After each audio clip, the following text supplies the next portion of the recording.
argue with each other all the time. Who's got the, Like my you know, Orthodox friend just today told me, if you're not Orthodox, you're not going to heaven. I'm like, what? Like, yeah. no. They all of the different denominations basically believe, overall the same thing. There is a couple of denominations that's not considered to be Christian, in my opinion. Like, I mean, Mormons probably, yeah. yeah, Mormons is not. That's not Christianity. I wouldn't consider that to be Christian. Um, Mormonism is a cult. yeah, Jehovah's Witnesses, kind of the same thing. Um, but outside of that, your normal denominations, meaning, Baptist, all these other different, Southern Baptist, Pentecostal, they all teach the same thing. They just differ on a couple of things here and there.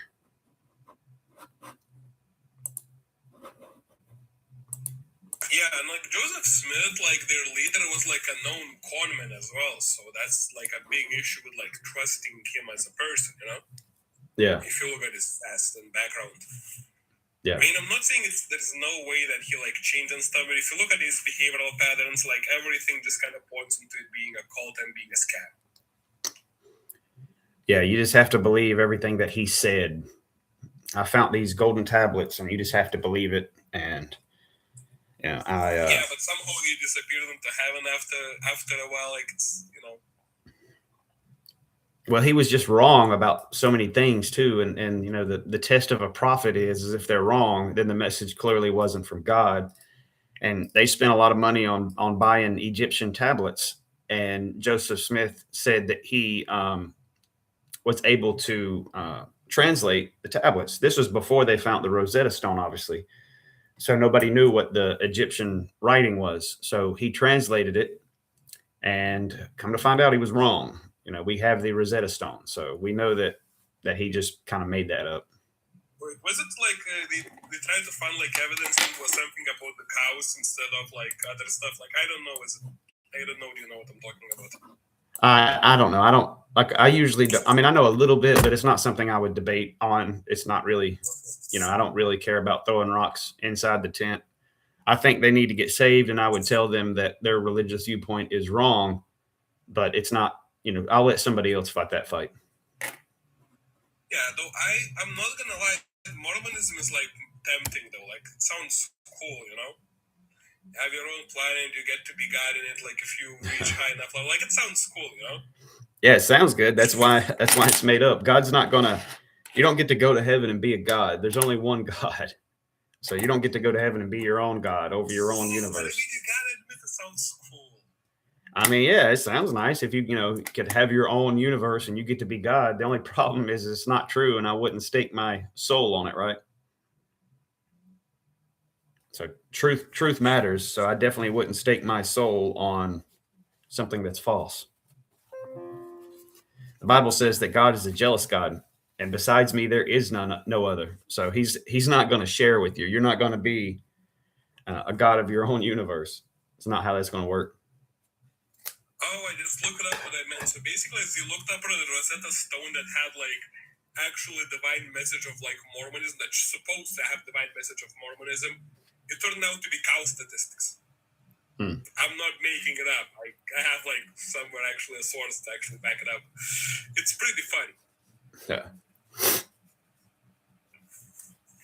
Okay, which denomination do you think is most sacred? Do you have like favorite one? Nah, I don't care. As long as people teach the Bible, bro, that's the way I look at it.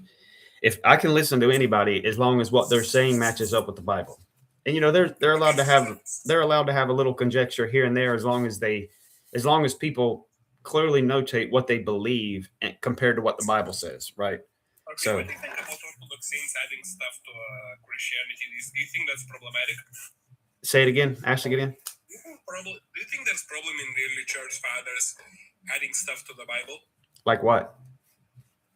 Like Orthodox saints, like I don't know, do you know them? Like they basically had like stuff about like chants, about like some other Orthodox church traditions and stuff like that. That's not necessarily biblical, but not contradicting Bible. Do you think that's problematic? Well, let me explain it this way. So nobody has really added anything to the Bible until you get to the 21st century. All of the Alexandrian and the So you got two main manuscript traditions. You got the Alexandrian manuscript tradition, which is the majority, which is the oldest that survive. And the reason why is because nobody used them. We call them the Alexandrian cult. They did not add anything to the Bible, but they did leave stuff out. And that's why the Alexandrian basically went extinct. Nobody used it because the Alexandrians tried to change it. So then you have the Byzantine. The Byzantine is the majority text principle. And they didn't add anything in. It stayed the same, right? And we got the textual manuscripts to show this, that, we have tens of thousands of copies of these manuscripts that literally went all over the world, and we can compare them to each other. So we know that they didn't change. So they didn't really add anything in. It's not till you get to modern day to where you get these new religious viewpoints like Mormonism or like Jehovah's Witnesses. They have added to, right? Now they have. But as far as like denominations of Christianity and stuff like that, like the church fathers, they didn't add anything to. Now there is an argument between Protestants and Catholics, because Catholics have quote unquote extra books, but it's not even with that argument, it's really not even that big of a deal. They just go with the Septuagint. They go with the Greek, whereas the Protestants, we go with the Hebrew. So I think Orthodox things have like extra stuff they add to the Bible. They have like, well, it's not fair to say. So there is a debate about this, Sal. It's an ongoing debate, and that's why you have Protestants and Catholics. But overall, I don't think it would be quote unquote fair to say that they quote unquote added it. They went with the known books that was there in the Greek, and I don't think you should go with the Greek. I think you should go with the Hebrew. The Hebrew is what Jesus read. They have like separate books, so it's like plus the Bible that they actually teach. So basically, they have like teachings of like saints that they were like technically early church fathers. Yeah. And they like go on Bible and plus church fathers. Do you think that's problematic or not? No, it's not problematic, man. Even in these other manuscripts and stuff that they have, even though we don't disagree with them, they don't say, none of it contradicts none of it says that Jesus is not God. None of it goes against what we believe, right? There's some extra stuff in there that we can argue with once we get our theology, but they all teach that Jesus is God and that he rose again on the third day, right? They all teach that. Yeah, that's true. Shaq, what's up, man? Not much, man. How you doing? Doing good, brother. Doing good. You got anything on the topic? Yeah, no, I think evolution is the most well-established fact in science. So I think we can talk on that a little bit. Yeah. What do you got?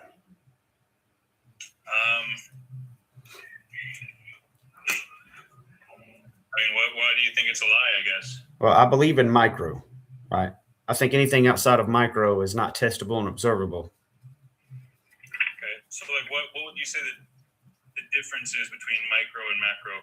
Genetic information gain. So if macro was true, then I would need to see genetic information gain. Genetic, because it has to be passed on to each generation, obviously, or it's not evolution. New information as far as new codes, new structures, new functions, new DNA. And then obviously it would have to be gained from something that wasn't there before. And I think you and I would agree that if we went from a single-celled organism to a fully functional human, that information gain happened quadrillions of times. So I just need to see an example of that that's testable and observable and not inferred. Sure. I'm curious, what do you think the mechanism of microevolution is then? How do we get microevolution if not some kind of function macro? Right. So I believe in mutations. And I think that God wrote the genetic code with diversity in it so that animals could adapt to their surroundings, no doubt. But all of those are traits that already existed that are either being encouraged or degraded. That's all we ever see with microevolution. So like I can... In microevolution, there's never any gain of function. Well, it depends on how you define gain of function, but gain of information, no. So for example, you mentioned function. That's why. But I mentioned it with all of the others too, right? Like for example, the Linsky experiment, they're doing with bacteria, it gained a function of being able to eat citrate in an oxygenated environment. So people's like, well, that's evolution. But it did it through a degradation because it already had the ability to eat citrate before. Just the transfer of proteins change in the shape of oxygen. They allow in glucose when there's no oxygen. The transfer of protein changes and allows in citrate. That genetic switch, if you will, devolved. So yes, they are able to eat citrate in an oxygenated environment, but it did it through degradation. So you can say that, if you want to get definitionally, you can say, well, it gained this new function. But that's why I clearly defined it earlier. It gained it through degradation. So really, it's not a gain; it's just a side effect. So, one thing I like to bring up as far as like the whole gain of information talking point. One, I'm not sure what an information is exactly as far as you define it, but what I want to bring up is most mammals, like dogs, they see like we say dogs see in black and white, but it's or grayscale, but it's actually that they only see in yellows and blues. They don't see reds because they only have two different kinds of rods. There's rods and cones in the eyes. One detects light intensity, one detects color. Two different rods see blue and yellow. And in the higher primates, like us humans, we actually had a duplication of the yellow rod, but we had a blue and two yellows. And then that one of those yellows further mutated where it allowed us to see green. So now we get to see blue, yellow, and green. Blue, yellow, and red. And that's what allows us to see in three colors versus most other mammals. When did this evolution happen? I don't know when. Somewhere between. Can I say something? Hold on 1 second. So somewhere between what? Somewhere between the lower and higher primates. Yeah, so that's inferred. You're just imagining that long ago and far away, humans never had the ability to see green, but you're inferring that. That's not testable and observable. You just imagine that they couldn't see green. Sure. So I guess that's my problem. As far as so the point I'm trying to make, like, would you, so if you could grant that that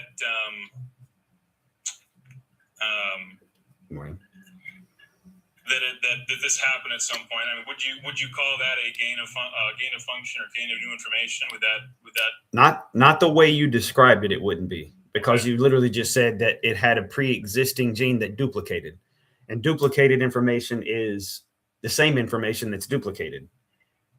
Right, but then that duplicated gene further changed to something else and allowed for new information, for a new color to be perceived. Right?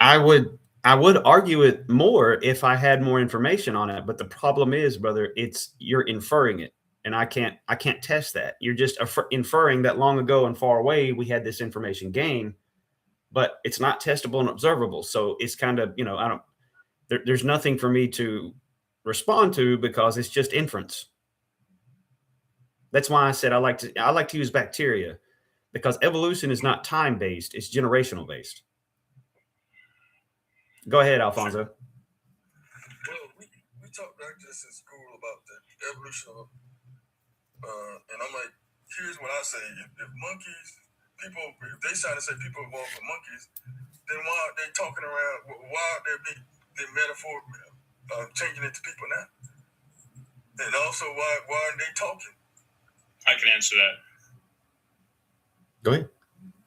So, I mean, it's for the same. I mean, do you believe that dogs came from wolves? Yeah, but that's not that wouldn't be natural, brother. That would be artificial. So it wouldn't be analogous. I mention that is because, like, for the same reason that there are still monkeys while there are humans, there are still wolves despite dogs existing. You know what I mean? Yeah, I have heard that argument. I think it's a fair argument, but overall, I think it's semi-fair. Let me say it that way. And the reason why I don't think it's totally not fair is because dogs are an artificial microevolution. The wolves didn't face a scenario to which they need to, devolve into dogs. Humans selected that trait. So it wouldn't be analogous for monkeys. If monkeys faced a threat or faced a situation in evolution to where they naturally evolved into humans, then it is a legit question to ask why they're still humans. The reason why we still have wolves and dogs, even though we have dogs, is because that's artificial. So if you want to make a claim that the humans evolving from apes is also artificial, then you're going to have to go with design. And another thing I got to ask, we came from monkeys. Show me a man with a tail. Have you ever seen a man with a tail? Yeah, I mean, you can Google that. There's people born with tails a lot. All right, so they're not. Nope. Really, Nobody's born with the tail. They I are. promise you, bro.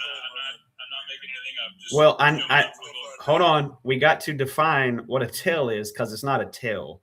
Most people call it a tail, and it's really big in India. If your child is born like this, they worship you like a deity. It's a skin tag. 90% of them are skin tags. Like it's just a piece of fleshy skin that hangs down. It's not a quote unquote tail. Now you may have some kind of genetic mutation where you have an extra coccyx or something like that. We see people born with extra stuff all the time, but that still wouldn't be classified as an ape's tail. No one has ever been born with a quote unquote ape's tail. That theory is not true, brother. That right there, evolution is a lie. I believe it. It's a lie. And everything that they say that okay, another thing I got to say is every time they pick up a bone, they can't determine how old it is. They're not sure. You talk to this scientist, it's 1 trillion years old. Oh, this is 1 million years old. This is 100,000 years old. This is it. They can never come to agreement to what it is. About it. Do you have an example for that? Hmm? Do you have an example for that? I've seen stuff on TV, and the guy tell you this is 1,000 years old, this is 1 million years old. These animals, these bones, they find. Oh, we can determine that by the half-lives of radiation and all this stuff. When you saw this on TV, huh? YouTube. YouTube. I don't think it's Okay, well, that's you got me there. YouTube and TV. That's YouTube came out. Well, there is a problem. There's a problem with your radiometric dating, brother. It's the problem is the 3 assumptions that go into every radiometric dating technique. 1, you have to assume the parent material. 2, you assume that the decay rate remains constant. And then 3, you have to imagine that it's in a closed system. We know the last one is absolutely, the first 2 are absolutely crazy, right? I can actually address all 3 of those if you mind. If you don't. Sure, go ahead. I'm here. So I don't think we assume the amount of parent material, and that kind of relates to your third one where we look at a closed system. Zircon crystals, they're pretty closed. That because of the crystalline structure, it holds the atoms that are in that crystal permanently. So we don't have to assume the number of atoms that were in that crystal. But you do. And as far as assuming the decay rate is constant, we have tried so many different ways to change the decay rate because that would mean so much for energy production, and we cannot, for the life of us, figure out how to change the decay rate of radioactive materials. So you can say it's assumption, and I guess maybe it is, but we cannot. We really want to be able to change it, and we can't. So it's a pretty safe assumption as far as I'm concerned. Most people. All right, so let me respond to that. So 1, you absolutely have to assume the parent material in every one of them. And again, what you just did was assume that you knew the parent material in it when it started by trapping the atoms. You don't know that. You can't say that it wasn't created with half of it there or not. So again, you are assuming the parent material in every single one of them. I would grant that the decay rate is constant. I would grant that for the sake of argument. But here's my point. Every one of your radiometric datings, with the exception of carbon-14, goes into the billions of years. Carbon-14 goes into the, you shouldn't find any more in it past 50,000. Its half-life is 5,000. So all your other radiometric dating techniques gives you billions. So you want to, I would argue that it is a nuclear reaction. So therefore the decay rate probably is constant, but we've only been observing it for 100 years. So therefore we extrapolate that over billions of years, the decay rate remains the same. I think that's a little stretch, but I will grant it. But I do think that still, that's kind of a stretch saying that we know that the decay rate stays the same over billions of years when we've only observed it for 100. And then last, we know that it's not a closed system. And if radiometric dating worked, you wouldn't have to come up with all of these different fields in an effort to prop it up. You would just use radiometric dating. But you got wiggle matching, you got the Hallset plateau, you got the marine reservoir effect. All of these things they have to try to take into account in an effort to make radiometric dating work, because we know that it doesn't. So why don't you think zircon crystals are a closed system? Because you have leaching. Hold on, I'll look it up. Because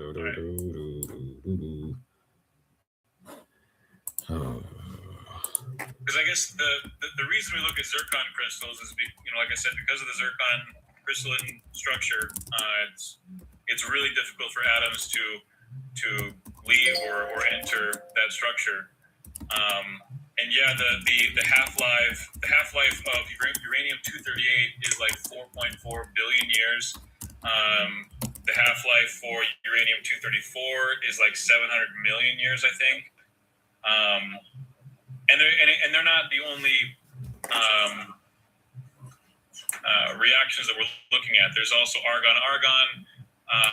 There's one other one that I forget the name of, but they all have like differing half-lives, and when we look at all of them together, they all line up perfectly. So it's like, if we're making an assumption, they are consistent across all these different methods we're using, and it would just be too uncanny to assume that they're not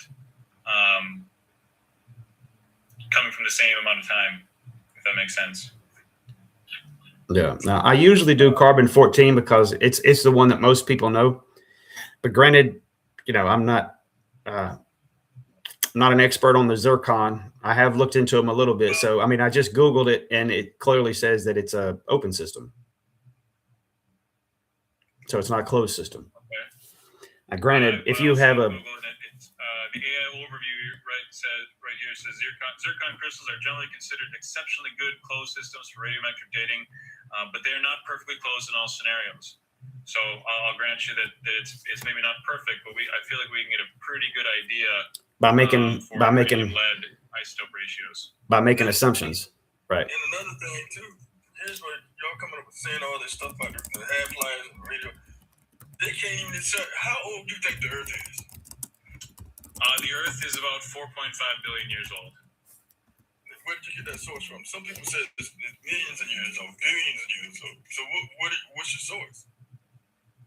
Well, exactly what we're talking about. The Uranium-lead isotope ratios and radiometric dating. Yeah, so the scientific consensus would be 14-something billion, and I think the Earth would be, what, 4 billion or something? Yeah, the Earth is 4.5, and then the universe is like 14.6 or something. Are you? There's some. You familiar with? On that, yeah, you familiar with? See, they go with the science that agrees with them. Are you familiar? But everyone that disagrees with them, they just get rid of it. Are you familiar with polonium halos? I've heard of them. Yeah. Yeah, the half-life is like 4 minutes. So, and they couldn't exist in molten rocks. So if the rock was ever molten, then you wouldn't have polonium halos. So the fact that we have polonium halos in rocks kind of disproves the fact that the Earth was ever a hot molten ball.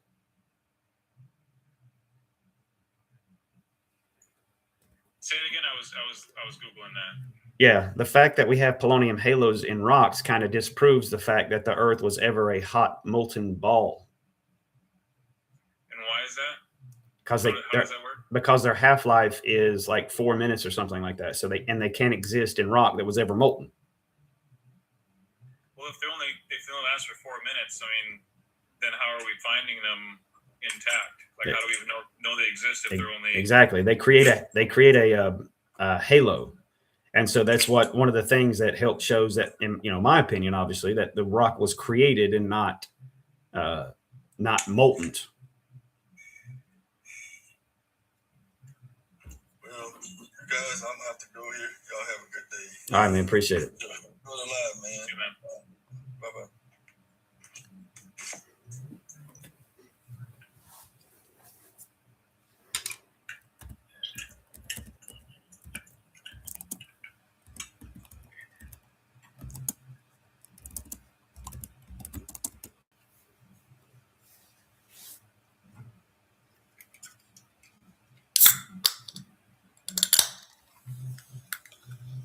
Just talking about the Bible a while ago.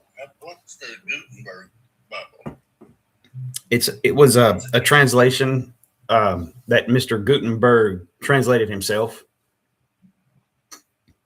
I never was familiar with it, so I didn't know. Yeah, it was one individual named Gutenberg, if I'm not mistaken. And again, I wouldn't consider myself an expert in this field. I reserve the right to be wrong about something on this, but I'm pretty sure it was just he took it upon himself to translate the Bible by himself, and it's called the Gutenberg Bible. Well, how many books was in it? He used the same manuscript, so I don't know if he used any of the Septuagint or not, but it would have been Genesis to Revelations. He might have used some of the Septuagint. I'm not familiar, but overall, it would have been the same books that we have today. Okay, well, thank you. Yeah, man. Imagine. What's up? So I'm I can't see the panel. I can't see the background. The flood was real. No pre-tribulation rapture. Evolution is a lie. Those are all true. Okay.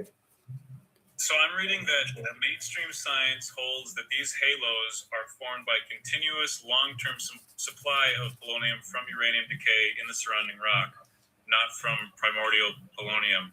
And so what I'm understanding is that the half-life of polonium or whatever is only 4 minutes, but it's continuously resupplied by the uranium that has a much, much longer half-life and is decaying much slower. So yes, the polonium only lasts 4 minutes, but there's more of it being generated by the much slower decaying uranium, if that makes sense.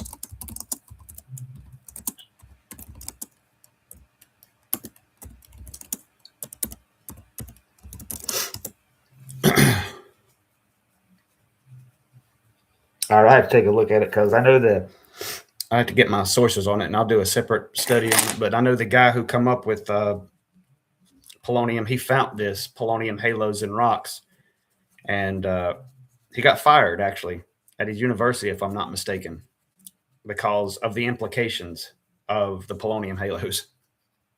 But I'll take a look at it later because I'm not an expert and I don't want to speak something that I'm wrong on. So, how do you react to organic limestone? Like that takes like millions of years to form, and I would venture to guess that you would say the Earth is only like 6,000 years old or so. Yeah, according to the Bible. Right, but like limestone, we know it takes at least millions of years to form. So how do you figure that? Have we seen limestone form? Yeah. We It have. forms at about like a centimeter a year in some places. But like we also find like huge deposits of it that are like hundreds of meters thick. So Yeah. And I would say that happened in the flood, and pressure can cause it to form rapidly. Well, the way limestone forms is you have to have hot water with biological organisms. Biological organisms collecting that calcium carbonate, and depositing it into the water, and then it slowly cools so it can slowly deposit, and it can't be very turbid. It has to be fairly calm water to let that settle and deposit. It's not really a pressure thing, and it can't really be like a big wavy, very turbulent flood type scenario that lets limestone like that form. Why do you imagine that the flood was turbulent everywhere? Some places it could have been pretty calm, right? Could have settled out very slowly, but then you still would have had amazing amounts of pressure over top of it. Just like the cliffs of Dover, all of those chalk cliffs, those are microorganisms, right? The chalk itself, those are like very, very small animals, right, that make up the chalk. And those cliffs are very, very, very tall, right? So you might had, like when the Bible says the fountains of the deep broke open, you had in certain spots, you would have had the unalivement of animals. When the fountains of the deep broke open, you would have had a rapid change. In several places, you might have had a deoxygenation of the water that caused animals to instantly unalive. You might have had a temperature change that caused billions of organisms to unalive that settled out. But then as the water continued to rise, it would get massive amounts of pressures, and then you would squeeze all of those organisms into a pressure.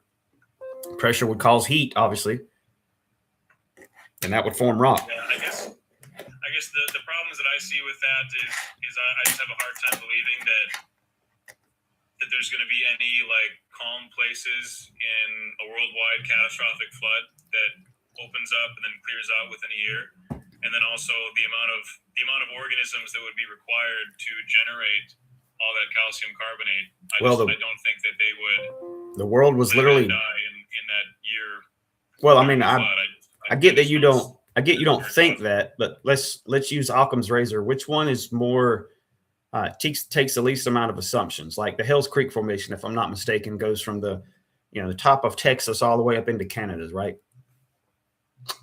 Is it more logical that these dinosaurs of the same body density type, unalived in this swamp, almost exclusively never with their children, unalived, then decayed for several months in various states of decay, and then was covered up by sediment so that they could fossilize, which had to be pretty big? These animals, are pretty large. Even if they're laying on their side, they're pretty large. So you need a pretty significant flood to push sediment over them for them to fossilize. Or is it more, and this happened over billions and billions of years, of these animals of the same body density type kept falling over in the same mud hole with, why is it just them? Why don't we ever find, like I said, any of the other animals that were clearly around or smaller, like their babies or anything like that? It's extremely uncommon, but not ever. So I don't want to say that it never happens, but it's extremely, extremely uncommon to find a baby dinosaur with the adult dinosaur. Or is it more reasonable to assume that these animals unalived in a flood, they floated around and they were sorted, right? Hydrologic sorting, they were sorted out just like we see a flood does. And then they were laid down after floating around for several months, rotting. And then as the waters assuaged, as it went off, it laid them down and then covered them up with sediment. And the bone bed, if you would, the floating debris mat would have been as large as several states. Me personally, I think that the flood model clearly is the Occam's razor's choice there.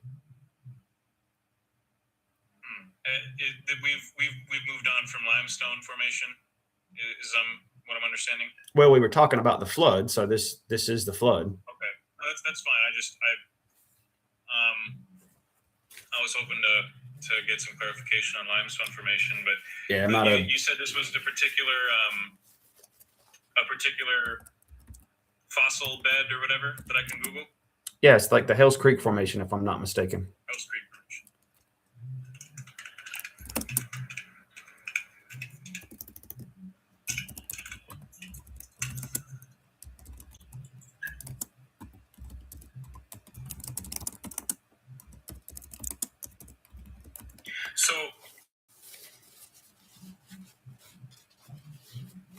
So why, I guess, right as I Google it, like, why is it that, like, it's almost entirely fossils that come from like the Cretaceous period. Like, why is it from one certain period that these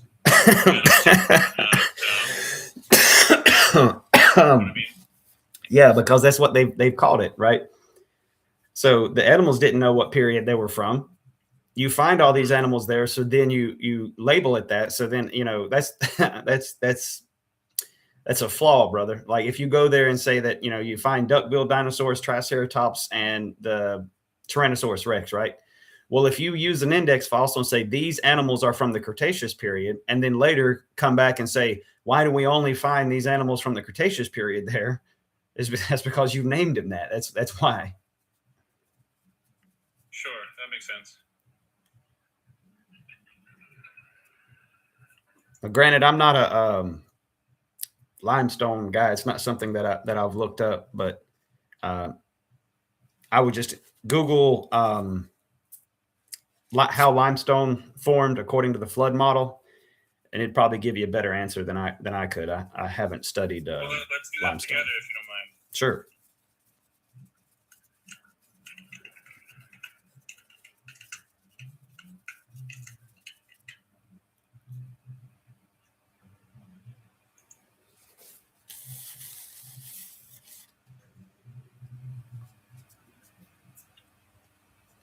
It says how limestone specifically formed in the flood model. Rapid deposition of carbonate mud. Floodwaters would carry dissolved calcium and carbonate ions along with shells and skeletal debris. When the waters slowed in shallow areas, the carbonate precipitated or accumulated quickly, forming limestone beds.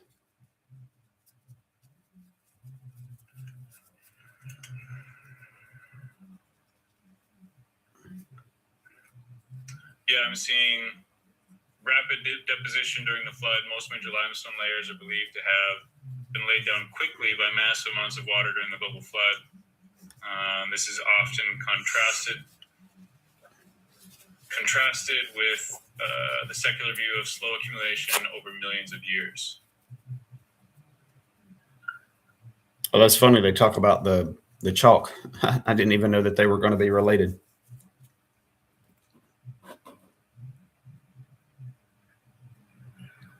Yeah. Granted, I got to go to a third source on that because that's not really my forte. Is not rocks.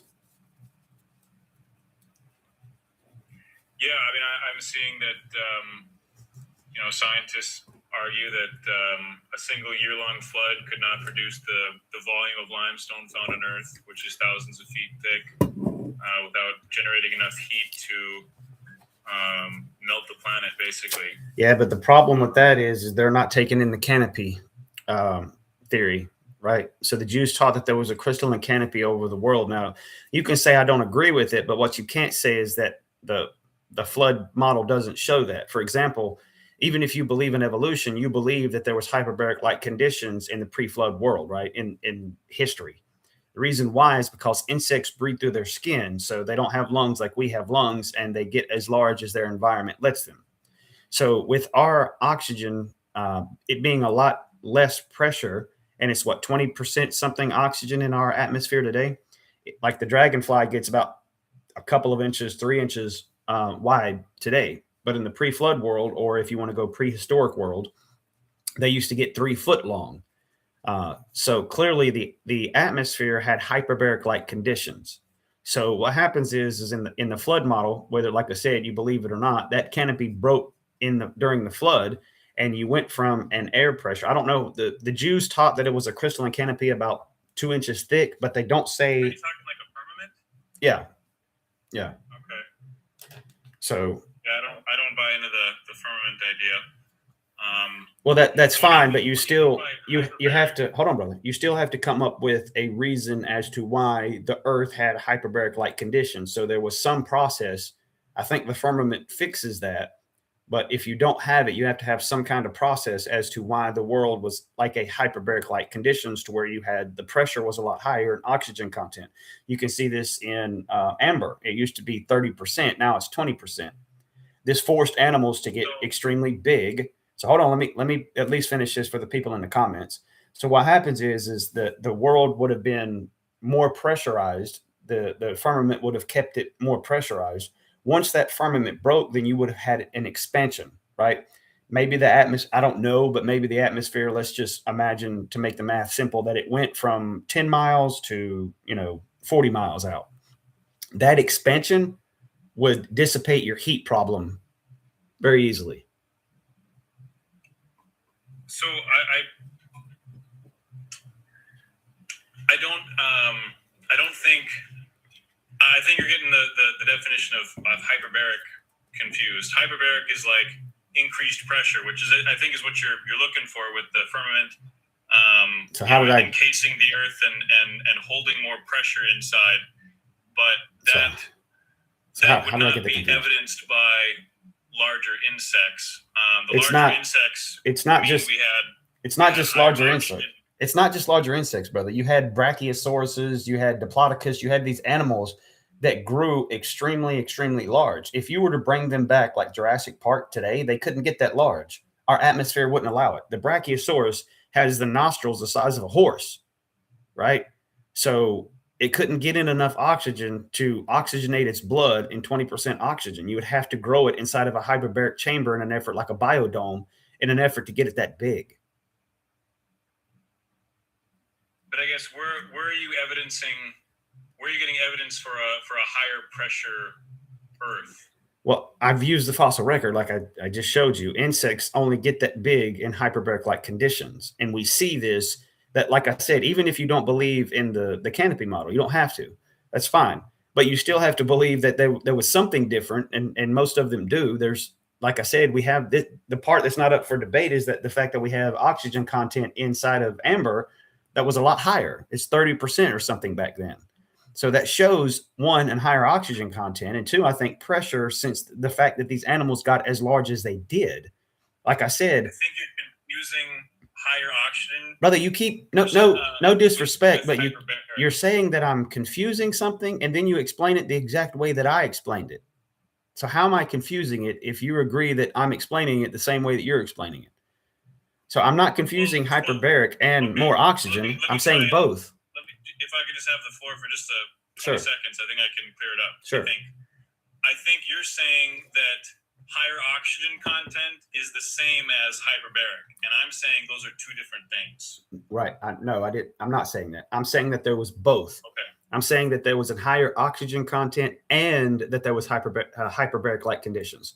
I think the pressure was a lot higher because, again, insects breathe through their skin. So if you force oxygen into their skin through a higher pressure, then they're going to get a lot larger. So what? How do you? I agree that there was higher oxygen content back in the day, but I don't think there's any evidence for a hyperbaric condition or a higher pressure hyperbaric Earth. I don't see any evidence for that. So I'd like for you to rehash that, if you don't mind. Yeah, I'll just be repeating the same thing that I said about the dinosaurs. And if we brought them back today, they wouldn't be able to get that big unless you put them in a hyperbaric chamber that it was more pressure and more oxygen so that they could get that big.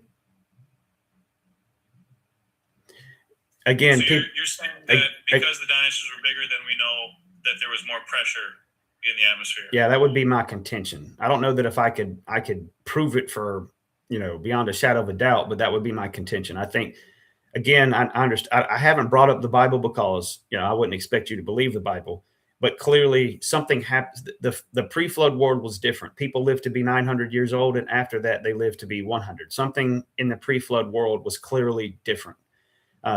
Even if you don't believe dinosaurs, you can look at the stories. Like, for example, Mokele and Mbembe, right? Why is it that after the flood, if you will, and again, I'm starting to go towards the Bible a little bit more, but if you why is it that all of the stories of these dinosaurs that are quote unquote seen after the flood, why are they always smaller? Why are they always dwarf dinosaurs? Why doesn't anybody ever make a claim that they seen a dinosaur that was huge? Like Mokele and Mbembe they described it. These people out in the Amazon forest described this dinosaur. It's a sauropod dinosaur but it's no bigger than a hippo. And they talked about how they unalived it and ate it. Now, and then you got Spanish records talking about they put like 14 balls inside of it, and they took sketches of the feet. They didn't have cameras obviously back then, but they saw this sauropod-like dinosaur on the side of a river. So they put like 14 balls, meaning they shot it inside of it. I couldn't remember the exact. I could be wrong on the number. But then they went and sketched the outline of the footprints because it got up and ran away, and they still wasn't even able to unalive it, if I'm not mistaken.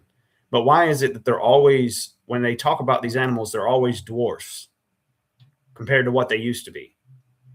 I think that there was a hyperbaric-like conditions, and I would use the size of these animals. And there's been a recent study in 2025 that so evolutionists would have to grant that these animals had to have rapid growth, extreme rapid growth, because they do not go with the long time frames. Christians, we would believe in the long time frames. The pre-flood world, people lived to be 900, so the animals could live to be 900, and that wouldn't be a problem for a brachiosaurus to get that big. Reptiles never stop growing, but it would be if evolutionary time frames are a problem. And the recent study that they've done in 2025 shows that the Tyrannosaurus Rex wasn't mature until it was like 40 years old, which is a problem for the evolutionist. I'm reading that scientific evidence suggests Earth's atmosphere has not consistently been hyperbaric, higher than moderate pressure. I can't imagine they Likely wouldn't say had that. Lower pressure for long periods, while some hypotheses suggest higher pressures 4 billion years ago due to increased nitrogen. Other studies show the atmosphere was half as thick 2.7 billion years ago. So wait, they do believe there was higher pressure by what'd you say, twice, or what was it? While some hypotheses suggest higher pressures 4 billion years ago due to increased nitrogen, other studies show the atmosphere was half as thick 2.7 billion years ago. Okay, I'm just kind of confused because the first contention was the studies doesn't show that there was hyperbaric-like conditions, and then you went on to state that there was hyperbaric-like conditions. I'm kind of confused. Yeah, so when we're talking about hyperbaric conditions when the dinosaurs were around, yeah, those were in less than 1 billion years ago. In the hundreds of million years or so. Yeah, but obviously I'm not going to. That there may have been hyperbaric pressures or higher than normal pressures 4 billion years ago. So only 500 million years after the formation of the Earth. And that was because of higher nitrogen, not because there was combustion. Right. Well, obviously I'm not going to go with those billions of years where you are. But right. Listen, man, I appreciate the conversation. Let me tell you why I do this, okay? One, I do this because I want to strengthen the faith of the Christians. And secondly, if people's not saved, then I want to tell them about Jesus and get them saved. So let me ask you a question, Shaq. You believe in Jesus? No, I do not. I mean, I think he was a real person at one point, and I think he was probably crucified. But I don't believe that. I don't think there's any good reason to believe that people can come back from the dead. Well, naturally, that would be God, right? I would agree with you that people can't come back from the dead, but we believe that was God, right? Jesus is God. So let me just ask you this. Story, yeah. I got you. So if we're keeping the same reasoning, you believe that Jesus was a real man and that he was crucified. So you're getting that from the same sources that also say that he rose from the dead. So why believe them on the first part, but not the second part? Well, because one is a supernatural claim and one is not. If my brother came home and said, I bought a basketball today, I'd say, okay, yeah, I believe you. But if he said, I bought a basketball and it started talking, like it grew a mouth and started like okay, I need to see that. You know what I mean? Of course. Supernatural claims, I don't believe it. So let's imagine that in your scenario, he said that this basketball started talking. Let's imagine for a moment in this thought experiment that you walked up to it and sure enough, the basketball started talking to you. And it says, look, I'm the deity of the NBA, right? I'm the god of the basketballs. And you said, wow, this is amazing. And that basketball said, okay, look, I'm going to teach you about my my life. I'm going to teach you about my religious viewpoints. And then that basketball ascended into heaven. How would you relay that information to other people? You've now become a disciple of the basketball. How would you relay that information to other people? Would you write it down in a book so that it would last? I would probably pull out my phone and take a video. Yeah, I want to capture that in 4K. fair enough. But let's imagine that we're in ye olden days and we don't have video. We don't have a phone. So would you write that first you would tell everybody about it, try to convert them over to your religion, but eventually you're going to unalive and, turn to dust. So would you write it down in a book? I mean, maybe, yeah, sure. Yeah. I'll play along, yeah. Sure. Well, I'm not going to force it on you, man. I'm not, I just, I want you to take a look at it. If you got any questions, man, feel free to shoot me a message or something. Okay, brother? Yeah, no, I actually grew up Christian. I'm actually pretty acquainted with the whole idea. I went when I went to college. I studied biochemistry, and that kind of set me on the whole evolution thing, and it made a lot more sense to me. Well, when I was growing up, like I honestly felt a little crazy, because it just didn't really make sense to me. Why would a God sacrifice himself to save us from what he's going to do to us if we don't believe in it? Like it just didn't really make sense to me, And then when I studied evolution and really got into that, it made a lot more sense to me, and that's I would take the adopted. Granted, but some of your phrasing is wrong. He sacrificed himself to himself for what he's going to do to us. I'm not going to face God's wrath, so he's not going to do anything for me. It's a free gift. I'm going to heaven, not because of anything that I've done, but because of the sacrifice that he made. So I didn't earn it, and I'm going to heaven because of the sacrifice that he made. So I don't have to worry about God doing anything, quote unquote, to me. So I think there's a fundamental problem when people say that he sacrificed himself to save us from what he was going to do to us later. That's just a misunderstanding of what the Christians believe. Well, I've heard that everything happens according to God's will, right? So like if I end up going to hell like that, I've got to believe that would be according to God's will. No, it says that everything works out to the benefit of those who. So God can take something bad. It's not his will that you would go to hell. It literally says that his will is that none should perish. He died for everyone. So it literally tells us what his will is, and his will is that nobody should perish or go to hell. So that was his will. It does say that everything that happens can be a benefit to those, right, that serve him. So God can take something bad and turn it into something good for you. That's not the same as him saying that it's his will that something bad happened to you. Is it okay if I add something to this? Sure, man. So here's the thing: God's not going to force us, to come into His kingdom. Okay, if we don't want to go and live in His kingdom, He's not going to force us. But here's the thing: our choices do have consequences. Yeah. Okay. He died for us so that no person should go to hell. Okay. God doesn't send us to hell. Our own choice to reject His Son is what sends us to hell. Yeah. So I don't reject His Son. I'm just unconvinced. And I don't know if you guys believe if belief is a choice or not. Like, I don't know. Like, I don't think I get to choose what I believe and what I don't believe. I think I'm either convinced or I'm not convinced. Well, I would. If I asked you, like if I told you I have a unicorn in my closet right now, you might say I don't believe you, and I think that'd be a fair assumption. But if I said I will give you $1 million if you choose to believe in your heart of hearts, fully believe that I do in fact have a unicorn in my closet, I still don't think that you'd be able to fully believe in your heart of hearts that I in fact have a unicorn in my closet. So I think. Why don't you take that same skepticism that you have though and put it towards evolution? Because you have to You have to have a standard, and your standard, like my standard, is genetic information gain, and we don't see that. All we see is microevolution or degradation. So why is it that I do disagree with that. I think we then do. just give me one example that's not. I've asked that earlier, and we kind of got off into the rocks and stuff, and I don't mind, but it turned more into Google searching than anything else.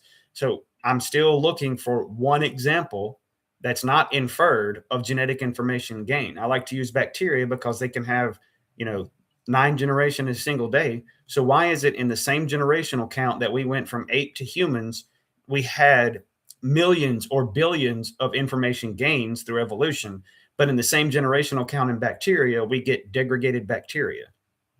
You just choose to believe. There's no evidence for that. You just choose to believe it.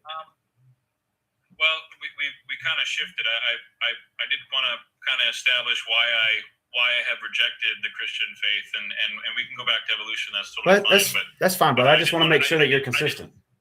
I did want to get your reaction to my statement there. I don't think belief in something is a choice, and I'm really curious what you guys think. Do you guys think that people can choose what they believe, Yes. or is that within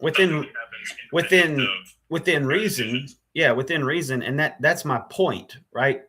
Seeing is believing is one thing, right? But you can choose to believe other things, and that was my point of bringing that up. You choose to believe because you can see microevolution. You choose to believe that macroevolution is true. You choose to believe that. You cannot test or observe that. There's literally no evidence for that whatsoever, but you choose to believe that. I think there's a lot of evidence for it, actually, and I would actually say that microevolution and macroevolution are actually the same thing. You've been told that, but I need to see an example of it. Hold on one second, gentlemen. I'll tell you what we can really believe in. That today is Monday. And I really hope everyone has an amazing Monday today. Make sure to eat your veggies, especially green peas. If you're good for it. Thank you, man. Have a good one, everyone. Thank you, brother. All right, so yeah, let me get an example that's not inferred.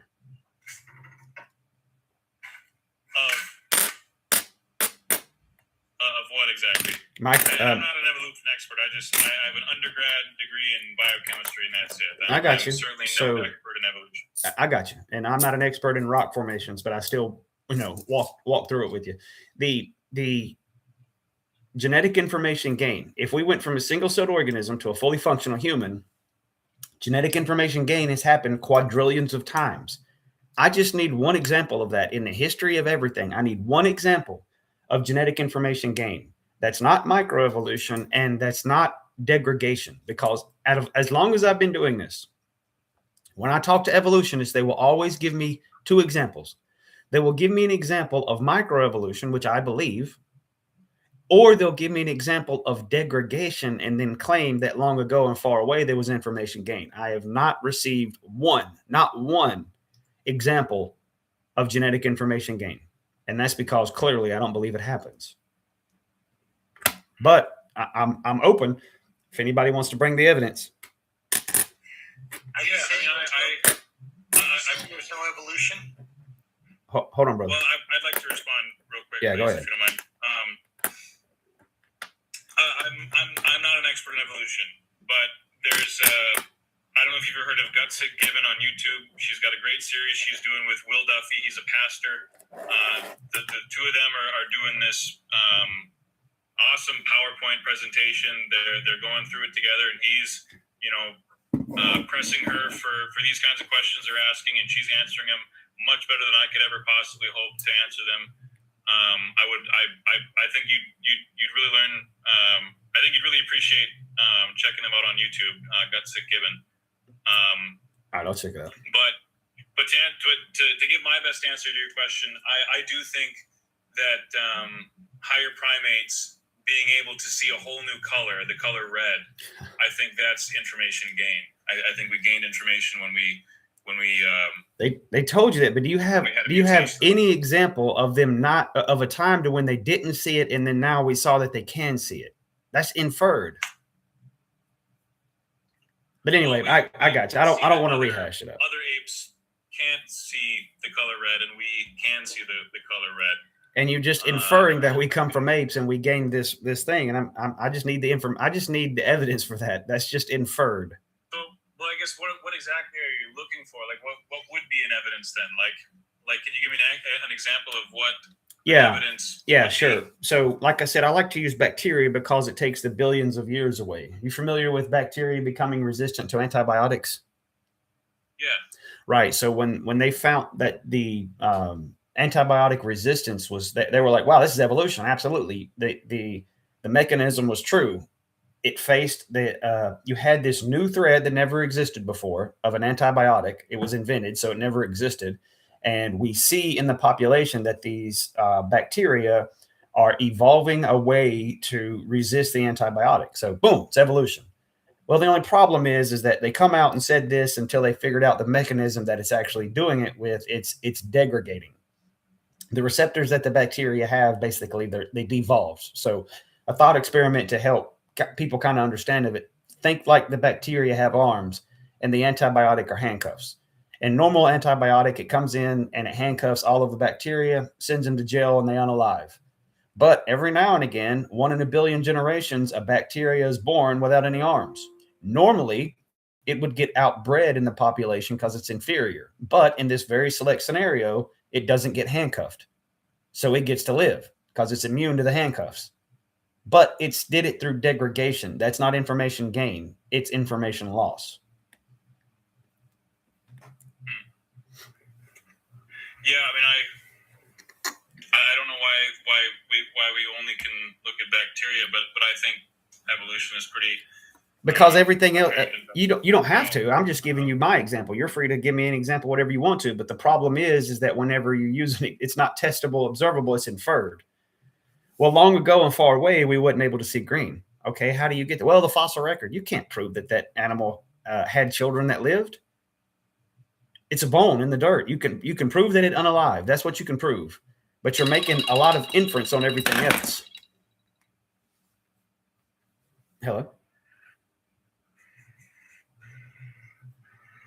But yeah, that's my point. But anyway, man, I'm not gonna rehash the whole thing over again.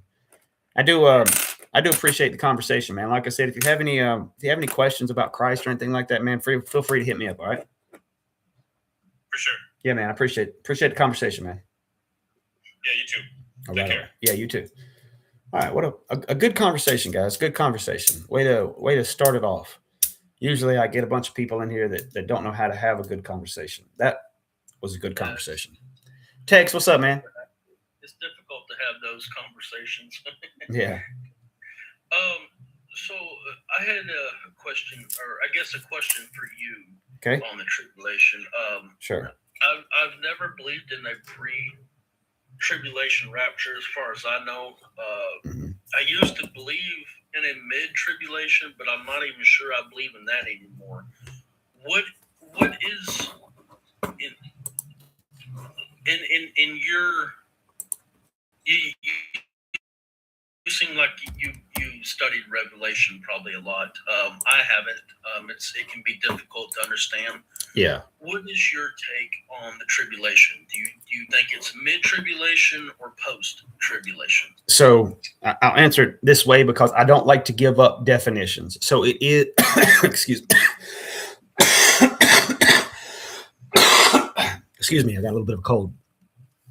So I don't like to give up definitions. So if I say mid-trib, then that's implying that the whole thing is tribulation and we're gone in the middle of it. But the whole thing is not tribulation. And so it would be in the middle, but it's post-tribulation, pre-wrath. So it is in the middle, but it's not in the middle of the tribulation.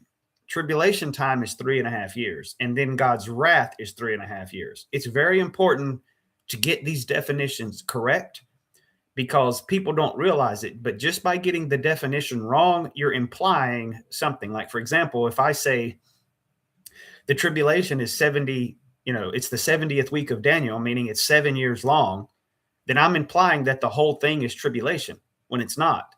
And people will get confused about when the rapture is if they do not separate tribulation and wrath, because you'll hear people say, like the pre-tribulation viewpoint, you'll hear them say, God has not appointed us unto wrath. So see, therefore, we're not going to be here for the tribulation. Yeah. Well, you've just said two different words and didn't realize it because you're equating tribulation with wrath, and it's not the same. We're not appointed under God's wrath, and we will not be here for God's wrath. Tribulation is what the world does to the Christians. Jesus said you will have tribulation. Wrath is what God does to the world. We're not going to be here for God's wrath. Yeah. So, okay, that does make sense. So essentially, the Christians are going to be persecuted for sure. Absolutely. That's what. Okay. That's been kind of my thought process because people has always gone through tribulation, but God at the same time has always been there to protect His people in the Old Testament and in the New Testament. When God was in the process of bringing the Hebrew out of Egypt, yes, God sent plagues, okay, and it infuriated Pharaoh, okay. So the Hebrew people, they were still there in the midst of the tribulation, but God brought them through. Yeah, and so I've never been able to find anybody that could give me a clear answer on the whole tribulation. Sure. Of Revelations. There's a lot of that makes sense. There's a lot of scripture that points this out, and I'll show you. If we go to 2 Thessalonians chapter 2. Hang on, let me get my Bible. Sure, man.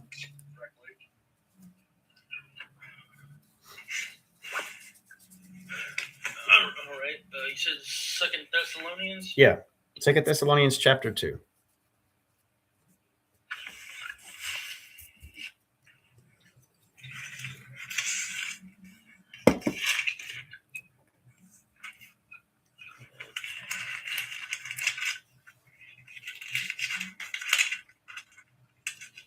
I have heard of the pre-Adamite world. I think that's a heresy. I don't believe in a pre-Adamite world. The Bible doesn't teach that at all. This literally says Adam was the first and Eve is the mother of all living. All right, so context on 2 Thessalonians. So this is a letter from Paul to the church of Thessalonica, right? So in 1 Thessalonians chapter 4, Paul tells the church about the rapture. The dead in Christ rise first. Jesus comes back in the clouds at the sound of a trumpet, voice of an archangel. That's the rapture. So evidently somebody had wrote the church and pretended to be Paul. This is what scholars believe based off of the second letter, that someone tried to play a trick on the church and they wrote a letter to the church pretending to be Paul and made the church think that they had missed the rapture.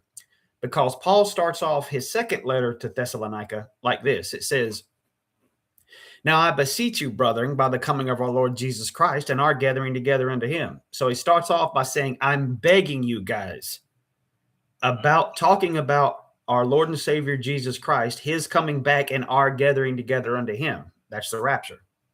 "That you not soon be shaken in mind or be troubled, neither by spirit, nor by word, nor by letter as from us. Even if you guys receive another letter saying something else that looks like it's from me, what I'm about to tell you now is the truth. So don't believe anything else. Even if you receive a letter that looks like it's from me, that the day of Christ is at hand. Let no man deceive you by any means, for that day shall not come except there come a falling away first, and the man of sin be revealed, the son of perdition." And then you can go on and read that.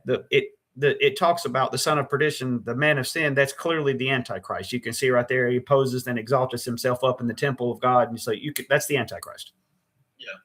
So here we have an unequivocal verse that clearly states that the rapture cannot happen until after the Antichrist is revealed. Right there it is. It's as plain as day. Yeah. So when is the Antichrist revealed? As the Antichrist? Well, he's revealed during the abomination of desolation. And we know, according to Daniel 9, that happens in the midst of the week. It says, and the Antichrist makes a treaty with many for 1 week. And in the midst of the week, he causes the sacrifice of oblation to cease, right? This is the abomination of desolation. Okay, is when it says make a treaty for a week? Is this like 7 days a week, or does I got you. mean something entirely different at that time? Sure. So let's go to, I think it's Daniel 9, if I'm not mistaken. Let me make sure. Yeah. So Daniel 9.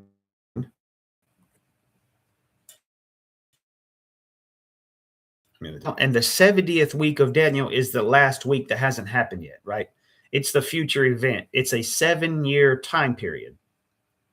So this is what people refer to as the tribulation time. The 70th week of Daniel is a 7-year time period. And in the very last verse, in Daniel 9, verse 27, it says, "And he shall confirm the covenant with many for 1 week." This is the Antichrist.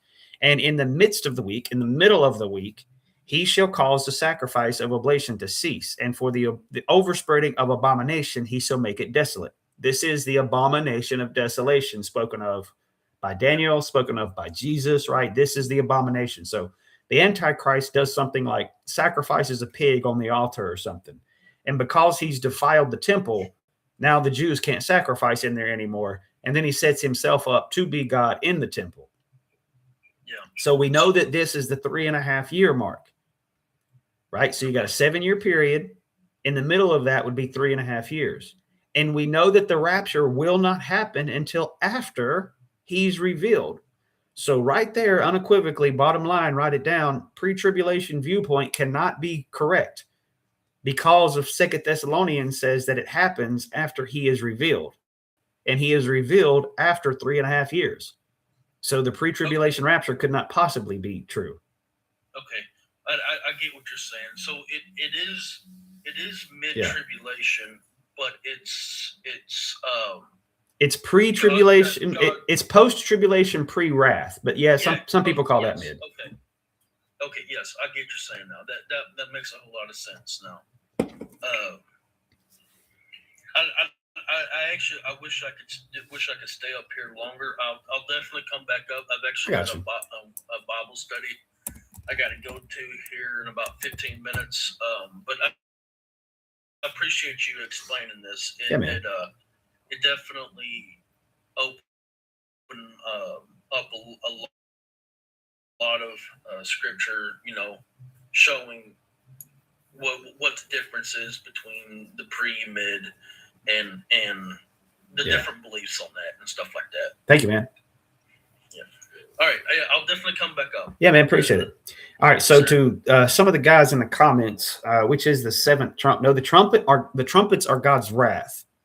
So that's not the same as the rapture. The trumpet that he blows, obviously, for the rapture is not. It's the last trump, but the trumps are different. So it's not the last trumpet as far as the wrath trumpets, right?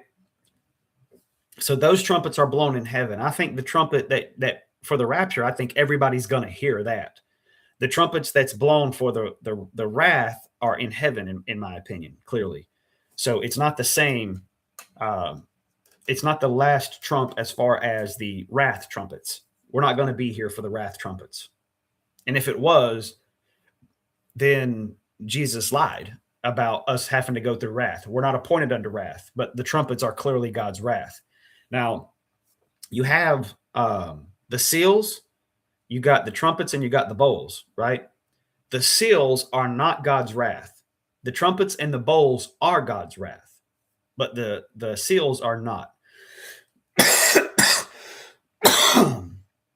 I know that you'll read a lot of places in the Bible, the footnotes or the header of Revelation 6 will say, when it's talking about the seals, it'll say the judgment seals, which is, the footnotes and the headers are not inspired words, right? It's the words in the Bible that's inspired. The header that says the seals of judgment is absolutely unbiblical, because we know that the seals are not God's judgment. And we know that because in the 5th seal, the saints go to God in heaven and ask him why he's not pouring out judgment. You only got 7 seals. And in the 5th seal, they go to God and say, why are you not judging? So we know the seals are not God's judgment. Seals are the tribulation.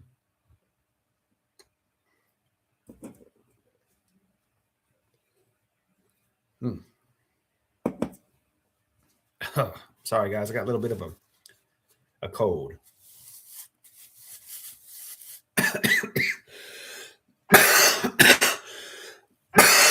Excuse me.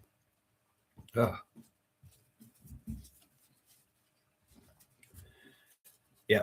Amen. Amen. You got some of it wrong, but at least you know it's not pre-trib. What did I get? What did I get wrong, brother?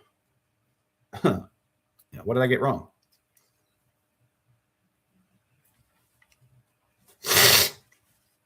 Because I can show you everything I just said.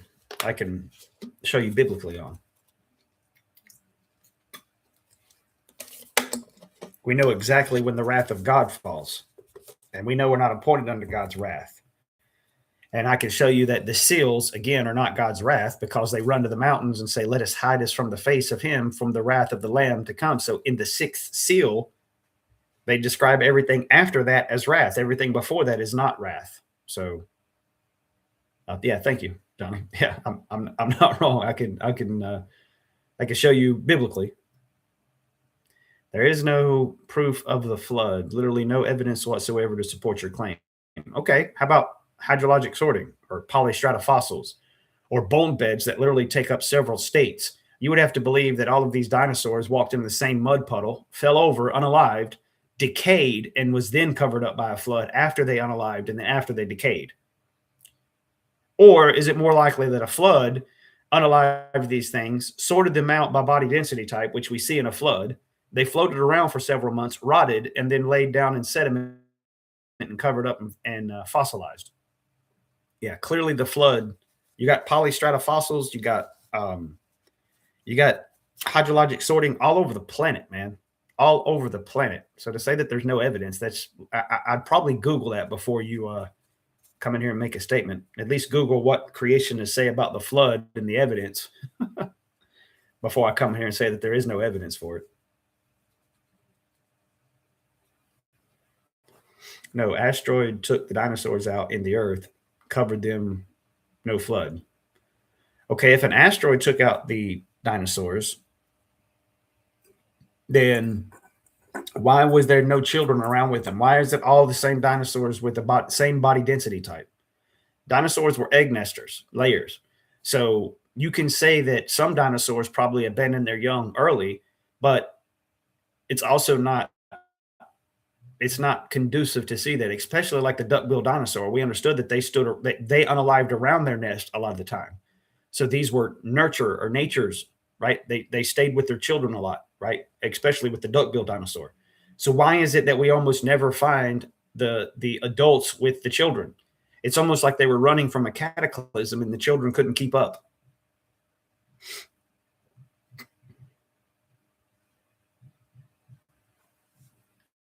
It's very rare. This is why they don't know. I think most of them would agree, but they don't know for sure if the Dracorex is an adolescent Pachycephalosaurus. Some people say that the Dracorex is an adolescent Pachycephalosaurus, and some of them say that it's a complete different species on its own, meaning that the Dracorex is completely different than the Pachycephalosaurus. And the reason why they don't know this is because they're never found together. So if they were found together, then you can obviously automatically deduce that this is an adolescent, right? It's a child.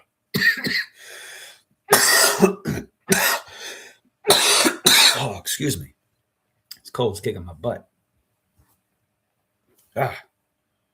Fire burned the nesting, then why did they find fossilized nest? All right. All right, Kings. My panel's open, man. And they have found, yeah, they have. I didn't say that it's never happened. I just said it's extremely rare. Right? It's extremely rare to find the adults with the children. Not that it's never ever happened. It's extremely rare.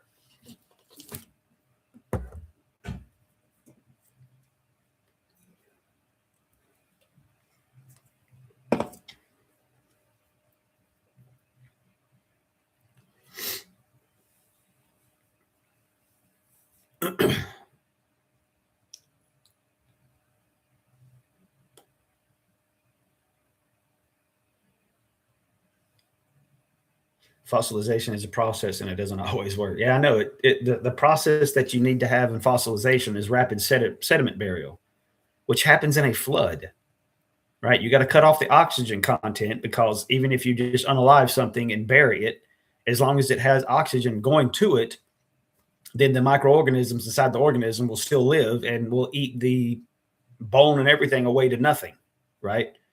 But if you cut off the oxygen content, then the microorganisms unalive, and then you could get the process of mineralization where the minerals replace the bones. And that's how fossilization works, literally in a flood.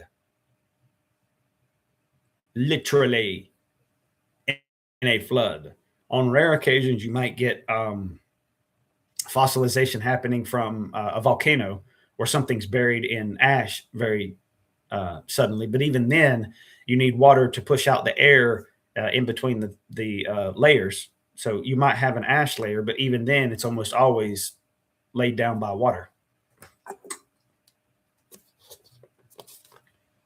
Yeah, it really does need a flood like to happen, brother. It really does. Unless you want to go with the 0.1%, you need sediments to cover up the fossil, and it's got to be rapid to cut off oxygen content, and it can't just be dry dirt, right? Because that has bubble layers. If if your best friend, your dog, unalives, and you go bury him in the ground, he's going to decay and rot away because the oxygen content's not cut off. But if you cover him with water, push the sediment down with pressure, then there's no oxygen in between the layers, right? All that oxygen is pushed out. Then you can have the fossilization start. So yeah, you kind of need that.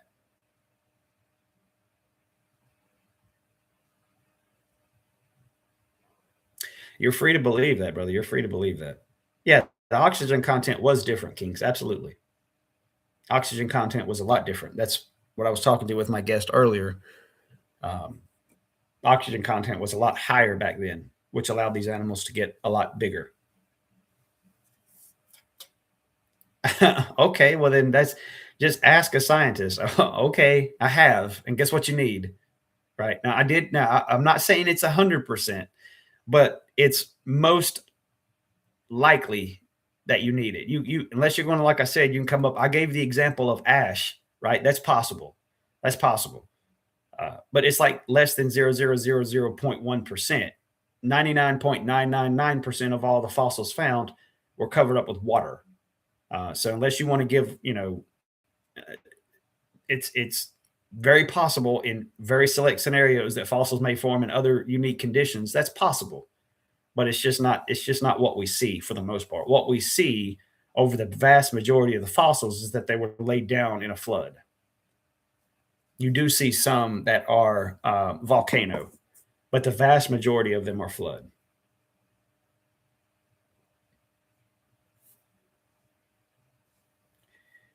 Where did you get fish? I don't understand the question. What's my educational background? I'm a Harvard trained NASA scientist. I only answer that way because it's an argument from authority. So either my arguments make sense or they don't. Who cares about what my education is? I got you. Replying to a guy in the comments. I'm going to get a couple more minutes, but if I don't get any engagement, then obviously I'll take a break for a little while. I might come back and do it later. Not come back on and do another one later, but engagement's kind of dropped off, and I'm just sitting here talking to people in the comments. Yeah, again, that's a logical fallacy, brother. It's called an ad hominem. You can't talk to my argument, so you attack me personally. Oh, he's got a GED. And no, I don't have a GED. I went just regular high school diploma, right? I finished out high school. So now that you know my education level, you can attack my arguments and not worry about attacking me personally. So either my arguments have merit or they don't. So your ad hominem attack is a logical fallacy. So if you got something you'd like to bring up, that's not a logical fallacy. You'd think that if you're educated, you would know that. So even though I went to just high school, I might be a little bit more educated than you if you're clearly using a logical fallacy.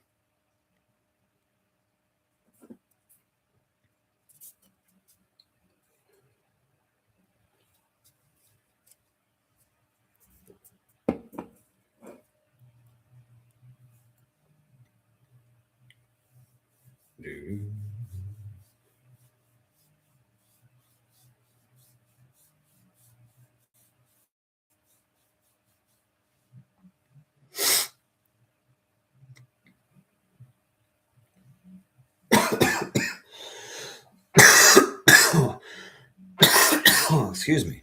Are you feeling any better? Not too much. I mean, I am feeling a little bit better, but I didn't go to work today because I didn't want to get anybody else sick. I think I'm on the downside of it, but yesterday was the worst.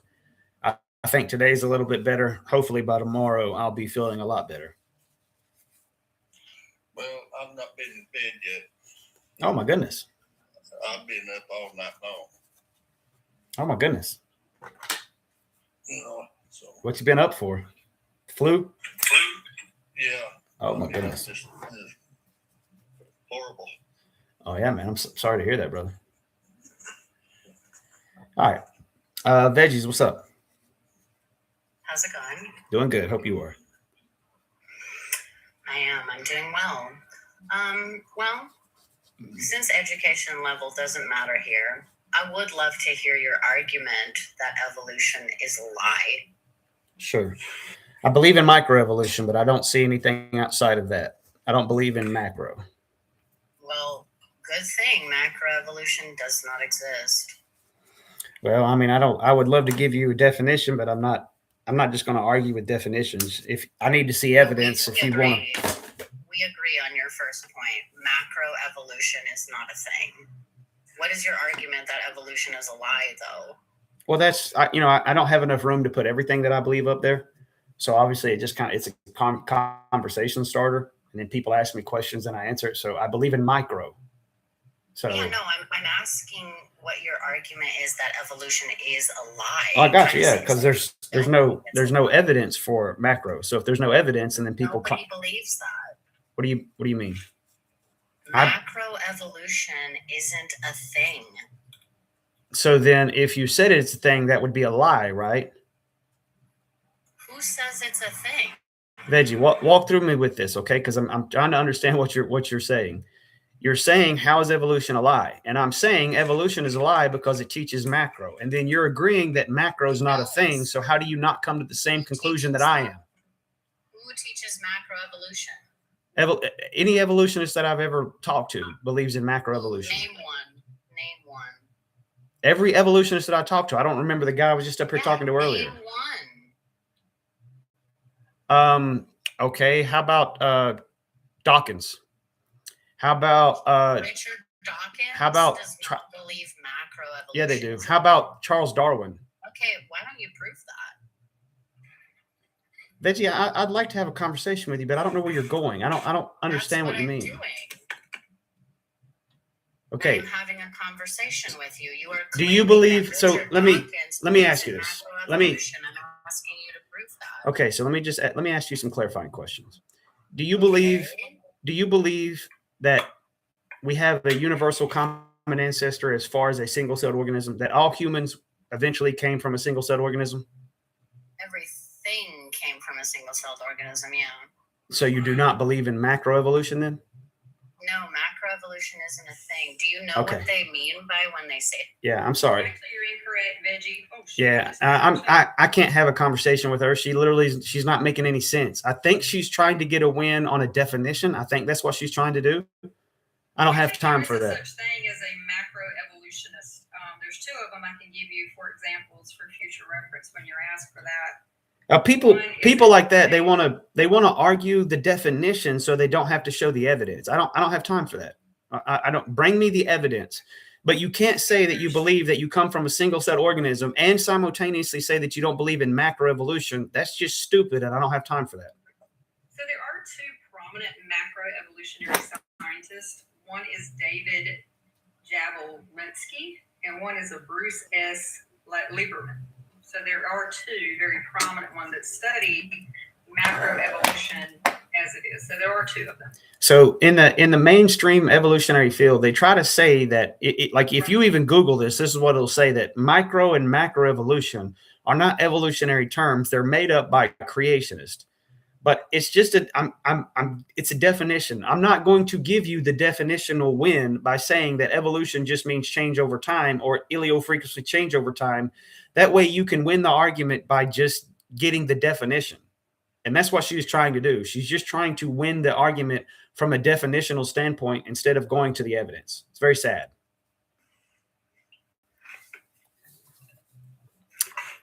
Tram, what's up, man?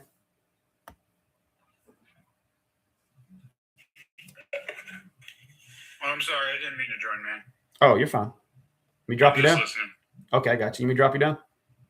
Yes, sir. All right, appreciate you. Yeah, it's a silly argument to say that microevolution and macroevolution is not a thing. That evolution is just evolution. No, it's not. I can test and observe microevolution. I cannot macroevolution. So you don't just get the definitional win on that without having to present any evidence. It's outrageous.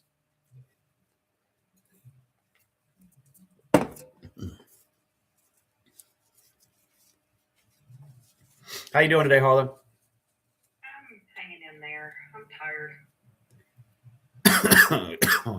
I hear you. Too many sick people this weekend. Oh my goodness. It's just going around everywhere, it seems like. All right. There is your two in the comments right now that are known for studying macroevolution that's their particular study. Yeah. And they actually do it through geology. Yeah. So now there's no reason for anybody to fight. Now I get this all. Even you remember when Mother come up, they're trying to say that evolution is not part of abiogenesis is not a part of evolution. Yes, it is. You have Abiogenesis to me is one of the silliest things I've ever heard of. That's just to say that we just bam. Here we go, without any type of. Well, they have no evidence for it, so that's why they try to exclude it from evolution. But it is part of evolution. If you believe there is a dichotomy, it's either you believe everything happened in the world through naturalistic methods, which would be evolution, or you believe a deity did it, which would be God. There's no third option. And when I talk to evolutionists, for the most part, a couple of them obviously admit that, but most of them are just too stupid to realize that. I don't get it.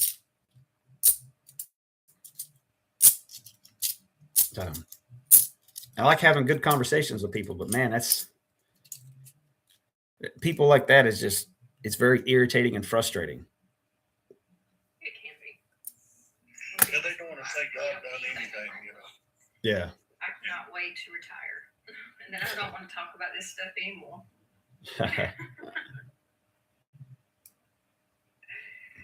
Oh, I'm at my office today anyway, my other office. It's like, I don't have to do this. It's way more fun. It even makes more money, believe it or not. So there is Jason, to answer your question, what's your thoughts on the Shroud of Turin? Honestly, I don't know. I lean. Go ahead, Harlow. Tell me your opinion on it. My thing of it, and this is going to be a little long-winded, so please forgive me. All right, go ahead. Just like I'm a huge Jack the, I don't know how to say that name without getting in trouble on TikTok, but they had a scarf, and they said they had finally solved that case as well. I would say both the Shroud of Turin and that particular scarf had been contaminated by so much other DNA that either one of them, as much as I'd like to see both cases proven, that's going to be difficult in science to prove because it's so contaminated. I can give you another example, but it's kind of graphic. There was one sold a lamp that said the lamp came from a particular atrocity that happened in Germany and that it was made of a certain hide that was not animal. It was proven initially it was proven to have human DNA on it. Then after further testing, it was proven to be cow. And that is actually a case that you can look up and research and study because it had also been so cross-contaminated. So that's my opinion on the shroud. Right. It'd be very difficult to prove. There is another guy that's on here. It's called Curtis. He's a friend of mine also. He's the shroud guy. That's all he talks about on here. Funny thing is he's also a biologist. But my thought process on it is this. First and foremost, honestly, I don't know. It wouldn't change my faith either way. But it is interesting in the fact that the Knights Templars basically went over and they were fighting the Muslims in an effort to regain the Holy Land or whatever. And they were taking these holy relics or articles, if you would. And then they were taking them and basically giving them to the church. And which obviously, if you were a Christian and you believe this Jesus was real and that he crucified and that he rose from the dead, obviously, then of course you would keep something to remind you, like the shroud, right? You would keep that. So it would get passed down through many generations, obviously. And long story short, it got to the Vatican. And more interesting is I don't know how anybody would fake that because you can't see the image on it until you take a picture of it and it comes out in the negative. So it would be, in my opinion, extremely hard to fake, because the time the shroud happened, there was no photography to even know that you could fake it. So the fact that they took a picture and the negative come out to be this man that was clearly crucified. Now, was it Christ? I don't know, but I do believe, yeah, Curtis, absolutely. I do believe that the evidence probably lines up more than not. So I would personally probably say it has a high probability of being the shroud that covered Christ. Would I put my faith on it? No. Does it mean that if it turns out to be wrong, that I was duped? No, not really. Because again, it doesn't have any bearing on my faith whatsoever. I just think it's a neat artifact. So if it turned out to be completely fake, I'd be like, oh, okay, it's fake. But my faith is not strengthened or lessened because of the shroud. I do think it's pretty cool, and I think more than not proves it. Another one that's interesting is the Crown of Thorns. I watched this thing on Netflix that was a documentary, Religious Relics, but if you listen to it and it talks about the Crown of Thorns, to me, some of that stuff, and I'm not saying that the shroud, I would be more interested in the shroud as I am the silk scarf that they had from Jack B. You know who. Yeah. But the Crown of Thorns, I'm like, some of that stuff would just be so easy to fake. Yeah. And I'm sure, and I'm not saying it is, but that would be my question as a scientist. Yeah, I'm sure a lot of it was too, because in the medieval England, the church got away from God and started worshiping more relics. So they would if you had a saint, then if the saint unalive, then they would try to keep his teeth and then send the holy teeth to this, that, and the third. So it became marketable. So then if you had a holy relic, then it was more profitable. So obviously people would fake it once it become profitable. So I'm very skeptical about quote unquote holy relics. But even if they are real, they don't do it like, the Holy Grail, even if it's either the people believe that the Holy Grail is either the cup that Jesus drank out of during the Last Supper, or they think it was the cup at the foot of the cross to catch his blood. But either way, there's several churches that claim to have it. Yeah. If it existed, it's a cup. Jesus is the reason for the season. The cup's not going to do anything for you, right? It's a cup. It might be really cool to look at and to have it. Let's say you can absolutely prove that it's real. You could absolutely prove it. Okay. It's a cup. Jesus is the reason, not the cup, right? So it would be a cool artifact to have, but it wouldn't do anything as far as religion's concerned. It's just a cup. It wouldn't heal nobody. Yeah. Or nothing like that, All right. And a lot of these people that claim that these artifacts have these divine attributes to them, a lot of that is it's like a placebo effect, right? They think that it heals them, so therefore they're healed. And the Bible mentions this several times. When Jesus goes around healing people, listen to what he says for the most part. He says, your faith has made you whole. He didn't say, I healed you. Now, Jesus clearly had the ability to heal people, and he clearly did it on several occasions. But also on several occasions, he said, your faith has done this. Not me, but your faith. And Jesus says, if we have faith as a grain of mustard seed, we can say to the mountain, be removed from hence to yonder place, and it shall be done. We could say to the sycamore tree, be plucked up by the roots and planted into the ocean, and it shall be done, and nothing shall be impossible unto us. Just like the woman that touched his garment. She just, in her own mind, she set up a scenario that if I can just touch the hem of his garment, then I'll be healed. So it was her faith that healed her. So a lot of the time, it's like a placebo effect, that if these people think that they can just get to the shroud, if I can get to the shroud and I can see it, then I'll be healed. Well, once they see it, then that placebo effect kicks in, and naturally they start to feel better and things start to go better for them. So then they claim the shroud healed them. I don't disagree. And don't get me wrong, I want some of these things to be real, right? I mean, it would be amazing, but we have to look at it through a scientific look, because they are so old. Yeah, I to be honest with you, I think it's cool. But if I had to pull a trigger, I wouldn't want them to be real for this reason, because it takes away from people start worshiping the artifact more than they do the person that created it, right?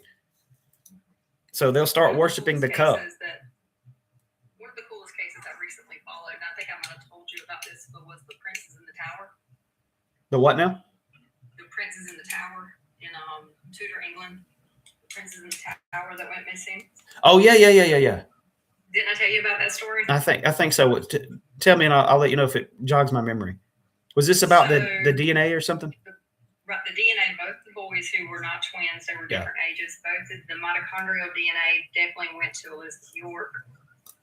The paternal DNA did not, and I don't know why specifically they used a relative of Richard III versus Edward V, who was the boy's father, or allegedly was the boy's father. But both the boys came back negative on the paternal DNA. But see, there was this rumor that Edward and Richard were not full brothers, that the grandmother, Edward's mother, had an affair. So I think that's where the mistake happened. Because if you look in history, every time Elizabeth got pregnant, it was when Edward was home from war. And how would she have gotten away with it twice? She was a queen. They were watched on this night and day. So I would bet money that my money is on the grandmother, that's who. So I'm fascinated by some of this stuff. So I'm your girl when it comes to like DNA testing and research and stuff like that. I love it. That's why I'd love for this silk scarf from Jack the You-Know-Who to be real. And apparently he was a suspect at the time. But I'm still a little bit like, it's still hard to prove, you know? Yeah. It's cool. But I mean, the Shroud of Turin is cool. But it's like, I mean, how do we prove it? I don't know. Yeah. I don't know. I'm going to put that on a t-shirt after I retire. Don't ask me anything. I don't know. I'm going to put, how do we prove it?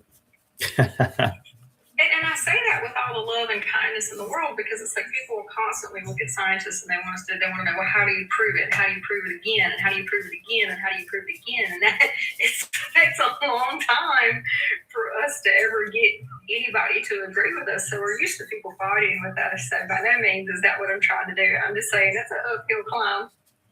Yeah. And I'm going to tell you what, I'm done climbing come May 31st. I'm done. Retiring out, huh? Well, I'm still going to run this business, but I'm retiring from the other one. If anybody mentions the word biology to me after June the 1st, I'm going to hang up on them. So I at least want to see some break. I don't know if I'll be able to take it, because my brain won't let me, but, I'm going to try. Well, I'm going to have lunch with one of my favorite people in the world. You know that's my friend, my former priest. Nice. Mr. Jack, and I'm actually going to ask him today if he'll give me his opinion of the resurrection.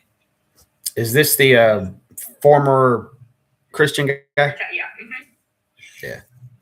But sometimes if I can catch him in the right mood, I can ask him the right question. He'll give you an answer. Yeah. I'm going to try to get him today, so wish me luck.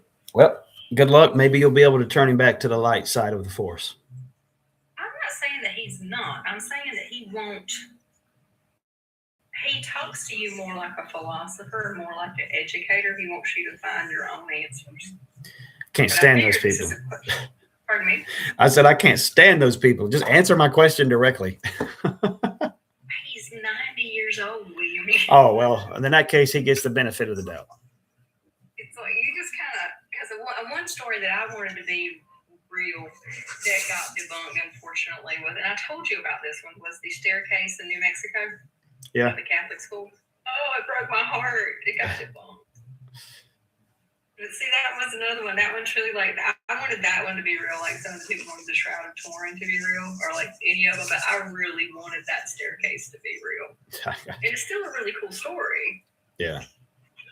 Because he certainly built it like in, I think it was like 2 or 3 nights that nobody was allowed. Anyway, it's still a pretty fantastical story, but I will let you guys go. Have a wonderful day. And I'll tell you All what right. he tells me. If he tells me anything that's not a riddle. All right. Sounds good. All right. Bye-bye. Bye. Snake K, what's up, man? What's up with you, big dog? Hanging in there, brother. Hanging in there.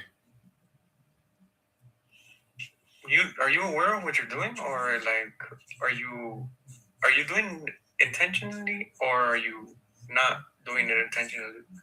What I'm referring to is like your prompt is to beg Christians to come up on your panel, but then you hit them with everything to the contrary. What? As to you being a Christian, bro. So are you just like rage baiting or clickbaiting? How am I Christians race? to come How on am your I? panel? How am I race baiting? So then you could just disprove everything that you're Snake, claiming? Snake, help me out, man. Let's walk Are through you this. intentionally doing that? Let's walk through this, okay? What do you mean? How am I race baiting?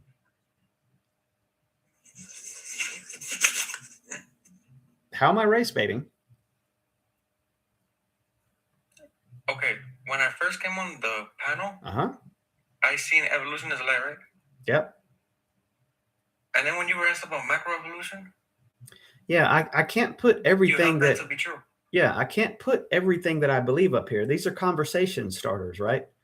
So we have So a if you hold conversation. macroevolution to be true, and if you say evolution is a lie, are you contradicting yourself, or are you lying to people? No, because there's several different kinds of evolution. There's not just one evolution. You got cosmic evolution, you got chemical evolution, you got the Big Bang evolution, which was literally either eternal or you believe something come from nothing.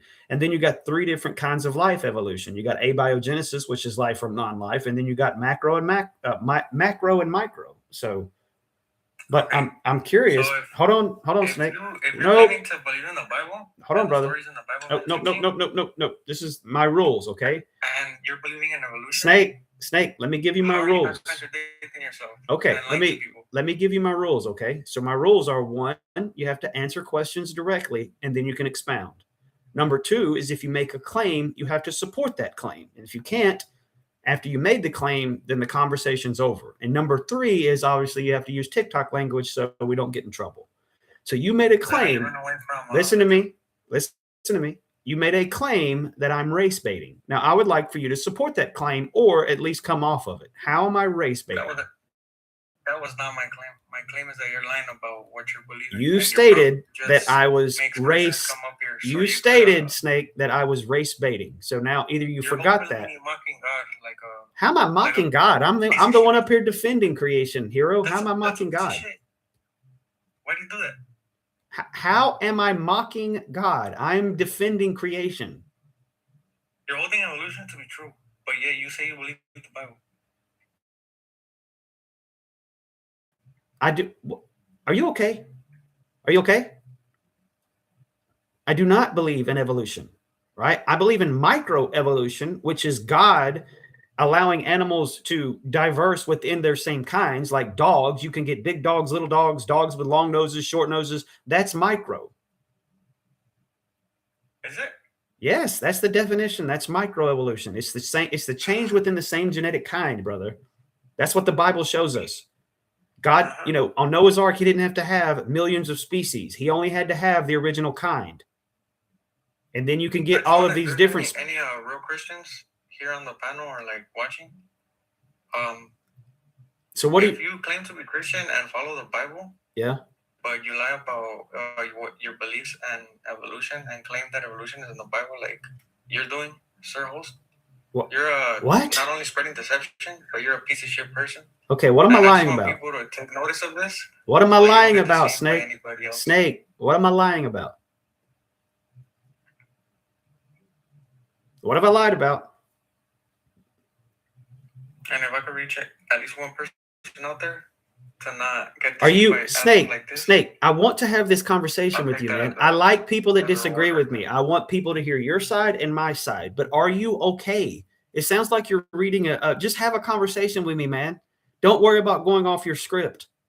You've made a claim that I lied. Please tell me what I lied about. Evolution being in the Bible. I never claimed that evolution was in the Bible. I said that God made these things without, like, for example, you believe. So are you a Christian, Snake? You believe in the Bible? Redirecting with another question as to hide from the truth. I'm what? I answered your question by people like these. I stated, Snake, come on, man. Come on, brother. Just answer the question directly, okay? I answered your question directly. I said the word evolution is not in the Bible. I answered your question very directly. Please do me the same. Are you a Christian? Do you believe in the Bible? Does it matter? Can you answer the question? It's one of the rules. I think you could tell. No, honestly, brother, I can't tell anything about you. You're jumping all over the place. You're not making any sense. You're kind of going off left field. So I want to ask some clarifying questions so maybe we can get through to one another. But if you're not interested in a conversation and you just want to be weird, then you can go be weird on somebody else's panel. So do you believe in the Bible? Yeah, we don't come from fucking monkeys, bro. Oh, right. I would agree with that. 100%. I would agree with that. That's not my claim. I think macro. Do you know the difference between micro and macro? It's okay if you don't. I'm not gonna make fun of you. Micro is for cellular organisms. No. So macro? No. Micro. Yes, it is. Yeah, it's not. So that's okay. Yes, it is. Okay. Well, I know it is. Can I help you?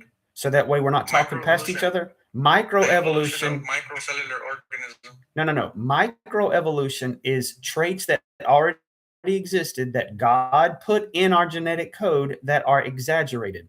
Like, for example, different colors of people, right? Black people, white people, Asian people. They're all the same. It's just depending on how much melanin you have in your skin.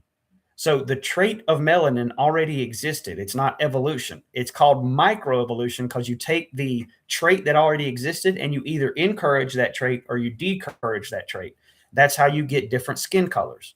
God likes diversity, so he put this within the genetic code. That's microevolution. That's true. That's testable and observable. That's the way God wrote the code. That's not monkey to man. I would agree with you that we did not go from monkey to man. That's macroevolution, from one kind to another kind. That's not testable and observable, and that's clearly outside of the Bible.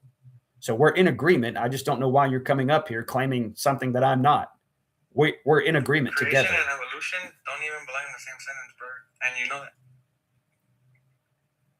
Evolution is an open mockery of God. Okay. And you know that. Sure. And microevolution or macroevolution cannot be proven. Microevolution can be proven, brother. You can take dogs that have long hair and you can only allow them to breed with other dogs with long hair, and eventually you will get a breed of dog that has really long hair. You can do it in reverse with short hair. This is how you get cats that have no hair. That's micro. That's absolutely testable and observable. I don't know if you're just trying to punk me or what, if you're being serious.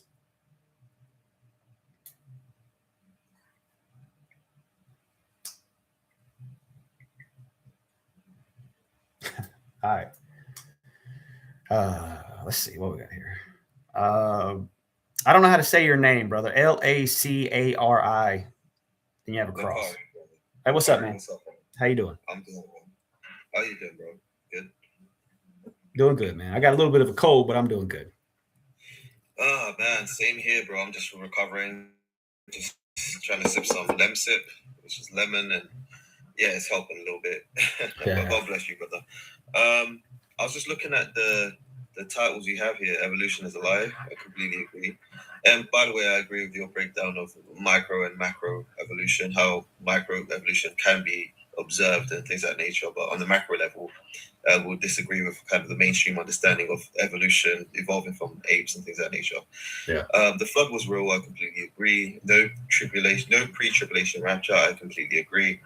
I just came up not to sidetrack your topic actually, but to understand, just to give you a bit of a understanding of something I was looking at in regards to the flood.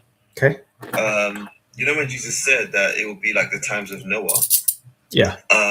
Did you understand like the flood waters represented chaos from above and from within the earth being broken loose? Have you ever looked into that? No, because the next words after that, it will be like in the times of Noah. It explains what that means. It says they will be given in marriage and eating and drinking and things like that. So that's it. It literally defines itself right after that. So I don't think it has any additional quote unquote meaning when it describes right after that. Right, and I can understand that, right, because it gives a bit of context. But then if we kind of zoom out a little bit and we see similar patterns, for example, it rained during Noah's time, and you know the floodgates of heaven broke open, and it also says within the earth the waters rose up as well. The subterranean waters rose up. Well, in similar fashion, we see the same thing in Revelation, depicting chaos dragons. One coming from heaven and also one coming from within. Sorry, one second. More and more. I'm sorry. Keep going, brother. Keep going. One coming from heaven, which is Satan and his angels, and you also have within the earth, right, the beast and this locust army kind of rising up. We also see correlations like the rain or the flood waters lasted on the earth 150 days. We find out that from the abyss, which is again subterranean waters, the locust army is coming up to torment men for the same duration of time, which is 5 months, exactly 150 days. So we do see parallel accounts in regards to Noah's time in Revelation. And that's just on a zoomed out level. We can see that it's similar. Yeah. Do you see that as well yourself? I hadn't seen that. That's pretty cool, man. I hadn't really put that together. I appreciate you telling me. That's neat. Yeah, sweet, bro. Yeah, it's crazy cool. But I just thought I'd mention that. Just and I'll stick around in the comments just listening to you, brother. But God bless you, man. God bless, man. I appreciate you telling me that. That's something neat. I love how the Bible does things like that. Appreciate it. Appreciate it, bro. Yeah, brother, you too. All right, just thinking. Let's see what you got today, brother. What's going on, man? Same old, same old. Same old. Let me ask you something. Why do you think I'm an atheist? Why do I think you're an atheist? I have no idea, man. I couldn't possibly understand why you're an atheist. I'm not. That's what I'm saying. Is you made a comment, and then the other ones make a comment. I'm not an atheist. I believe. First of all, I believe in Jesus. I believe. Why do you come up here every day then in an effort to disprove him? You tell me the Bible's been changed. You got problems with it all over the place. You literally take the exact opposite of every position that I have, and you've been on my panel several times, and now you're telling me you believe in Jesus? Yeah, I believe in Jesus. I just don't believe the story. Let me say this.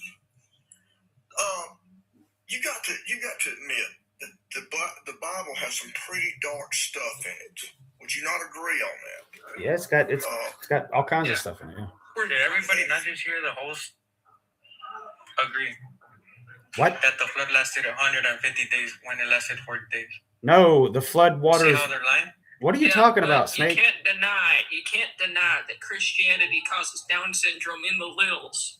Guys. The little kids. All right, so let me get him off of here. And Snake, that's not my claim at all. That guy was talking about how the flood waters rose for 150 days. The flood was on the planet for more than a year. The waters of the deep and the firmament. Yes. Were open. Congratulations, we're in agreement. Why are you being weird, man? Stop being weird. Not for 150 days, sir. The water rose. Snake, are you listening? Are you okay? This is exactly what I'm talking about. I'm trying to show patience, Snake. I'm trying to show patience to you, brother. Listen to me.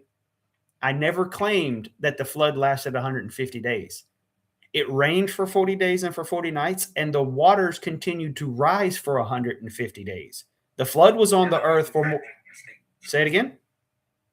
Now you're retracting your statements. I just hope God has mercy on you, bro. I think you're just adding to scripture. I think I'm adding to it. Okay, let's see. Let's see if I'm adding to it. Tell me where it says 150. Okay. Anywhere in Genesis. You got your Bible with you? I don't need that. I had that shit memorized, my boy. As a matter of fact, tell me if I'm lying. Go, bro. Go with that shit. Tell me what it says about the flood lasting 40 days. That's not my claim, so don't rephrase the question. Go to Genesis 7:24. Stop talking. Go to Genesis 7:24.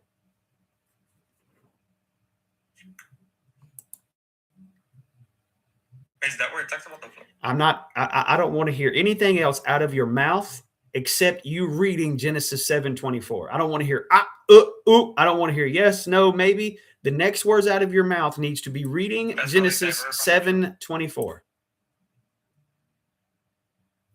Because he knows Genesis 7:24 doesn't even talk about the flood. What does it say?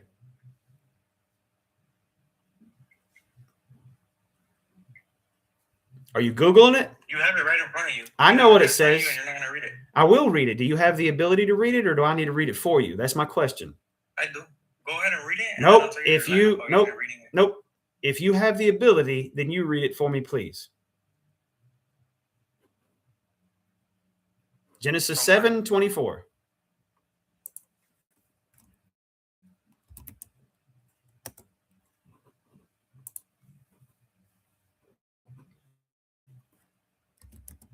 Read it. I'm not going to waste everybody's time. Read it. If you don't read it, I'm going to kick you. And there it is. Yep. If you don't read it because you made a claim. Stop. If you don't have the Bible, that's fine. I can read it. But if you do have the Bible or Google, like you said, you can read it. So, read that shit. All right, get off my stage. You got to go. Got to go. Made a claim and then can't support the claim. So Genesis 7:20, earth and 150 days. I didn't add to the Bible. I was right. I don't know if you're just being a troll. I've had you up here before and you've never been like that. So I don't know if you've got if you're on drugs or something. Seriously, I'm not trying to be disrespectful, but you've come in my life several times and you've been very cordial and nice and talking to me all kinds of great ways. And now you just flip-flopped and turned into something really weird. All right, Just, I'm sorry you got interrupted, brother. Go ahead. Well, since we're on that flood right there, you said that the waters was on the planet, I guess you say, for 150 days before they started receding, right? It says the waters rose for 150 days. Yeah, they were on there for about 11 months or something like that. For 11 months. All right. And there was 8 people on the boat? Yep. Okay. And 8 people had to basically feed these animals. You had carnivores and herbivores, right? No. So they had a bunch of food on there for these animals, right? To last. Well, you said something wrong. There was not carnivores on there. What do you mean? There was two animals of each on the whole planet. Yep. And the Bible said it excluded carnivores? Yep. The Bible says that the pre-flood animals ate herbs, vegetables. God did not give permission to eat meat until after the flood. You can say you don't believe it, and that's fine. You don't have to believe anything, but you can't say the Bible doesn't teach that. Yeah, that's what I'm saying. I really don't believe it because that's fine. I mean, if it says that, because anybody can make up anything. That's what it says. I don't understand why it would change after that they. So what do you believe about Jesus? What I believe about Jesus? Yeah. I believe he was. Let me ask you this. You believe in angels, right?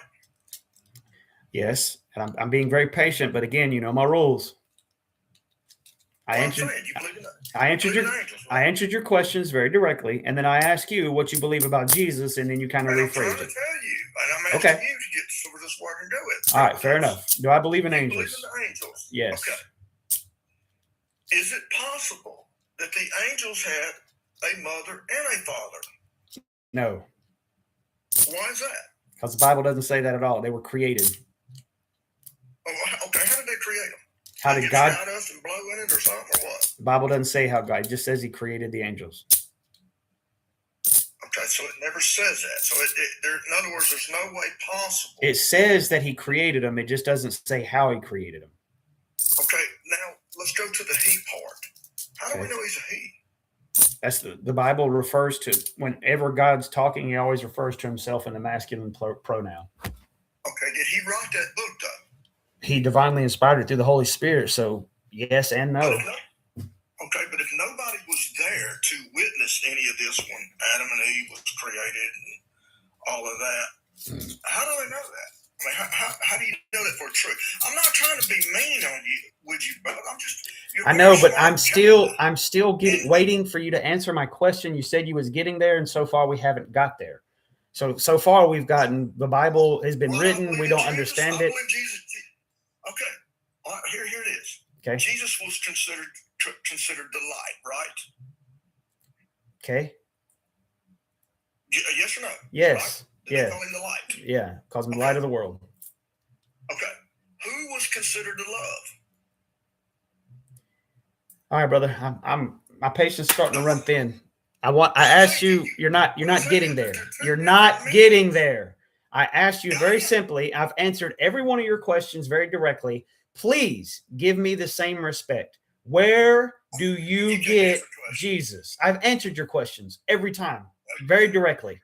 Where do you believe in Jesus? What do you believe about him? I believe he was one of the creators. Okay, where do you get that at?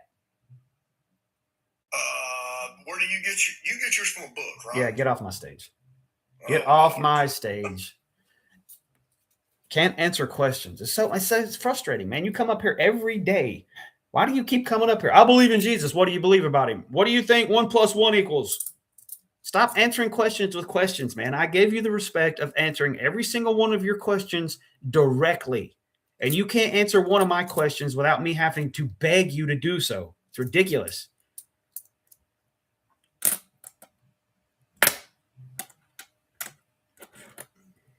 Ugh.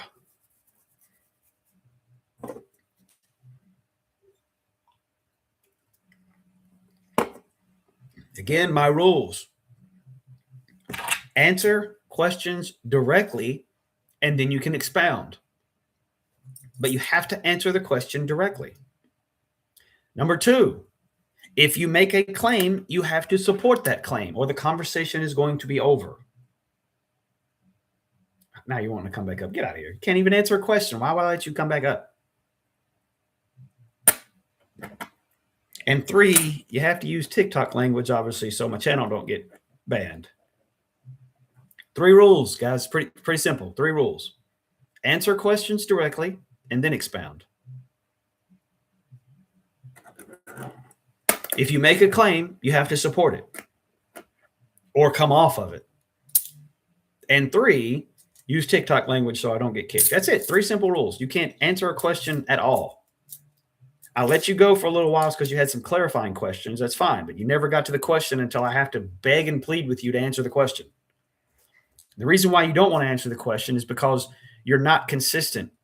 It's outrageous. You believe in Jesus, but you don't believe in the only places in the entire world that writes about him. It doesn't make any sense. You think the Bible's flawed and you can't follow it, but yet you believe Jesus. The only place that ever talks about Jesus is the Bible. So at the same time, the reason why you don't want to answer the question is because your theology is incoherent. I believe in Jesus. I just don't believe anything about the Bible. That doesn't make any sense. That's the only place you go to learn about Jesus.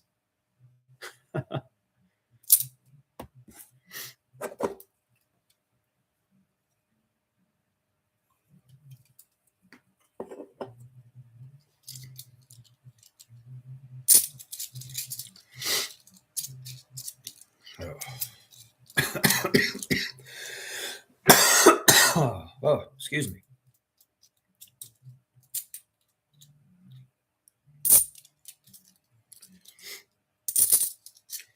All right, guys, I'll give this a couple more minutes. We'll see if I get some engagement. If not, I'll probably take a little break. So you're coming back up later? Maybe. I haven't really made my mind up yet. I come up this early today because obviously I couldn't go to work with this cold. So I stayed home from work. So I figured I would, come on here and talk to you guys. So this was kind of impromptu. I wasn't planning on it. So I may hop on again later. I may not. I don't know. Oh, okay. Yeah, I got some things I got to do. I got to make some appointments and everything. So I'll catch up with you later, or if not later, tomorrow or sometime. Sounds good, Mr. Allen. You take care of yourself, okay? Okay. May the Lord bless you. God bless you too, brother. Date the flood. If I was going off what the Bible says, it's something like 4,400 years ago or something along those lines, give or take, a couple hundred or whatever. Thank you, man. I appreciate that, Billy. I appreciate it. To God be all the glory. Great. What's up, man?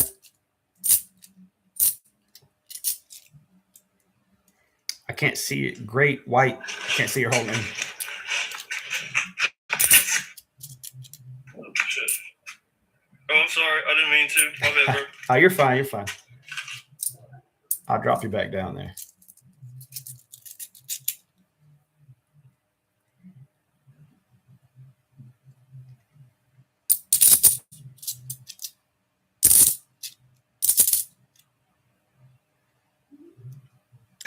Okay. Carry in.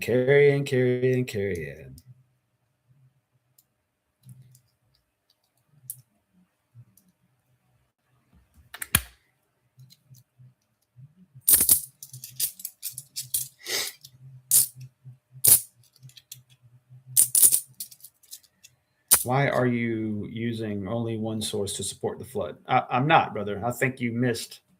Very rarely do I mention the Bible. When they ask these questions, I usually go into polystrata fossils and hydrologic sorting and dinosaur bone beds. You just kind of come in at the end when we were doing a Bible discussion. I only bring up the Bible when people want to have a Bible discussion. I don't run from it. Clearly, some of the things that I get is from the Bible. There's no doubt. That's what I believe. But I don't just use the Bible as the only source to prove a worldwide flood. Like I said, I use hydrologic sorting, polystrata fossils, dinosaur bone beds. I use the worldwide events. If a flood was real and it was a worldwide flood like the Bible says, then clearly it should have evidence for it all over the world. And that's what we see. So you would say that these different layers of the geologic column, if you will, you would say that these different layers happened over millions of years of slow sediment, falling down basically, and sediment accumulation. Well, that can't be true if you have a fossil that connects many of these layers. It's called polystrata fossils. Polystrata fossils are, again, found all over the world. So appreciate the stickers, guys. So if you see polystrata fossils, that is one of the evidences that helps prove a worldwide flood.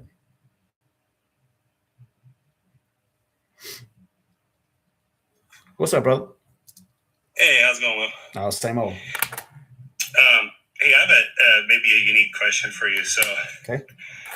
Give you background. I'm designing some T-shirts, some Christian T-shirts, and I want to do something different. And so, for example, I'm going to do one for evolution, one for the flood, and one for the Bible. Okay. And so, for example, for the Bible, it's going to say something. The Bible is true. ... And the text will start big and then kind of get smaller and smaller. And at the top, it'll say 2,000 plus prophecies have been fulfilled. And then the next line would be 40 authors. And the next line may be, written over 4,000 years. And then at the bottom, it's going to say 0 contradictions. Something like that. So I'm still kind of fleshing out the idea, but you know a lot about the flood. I was wondering if you could prove the flood on the back of a T-shirt, like what would you say? Excuse me. Yeah, so that's a great question. I would probably try to do it through picture form. Maybe you can have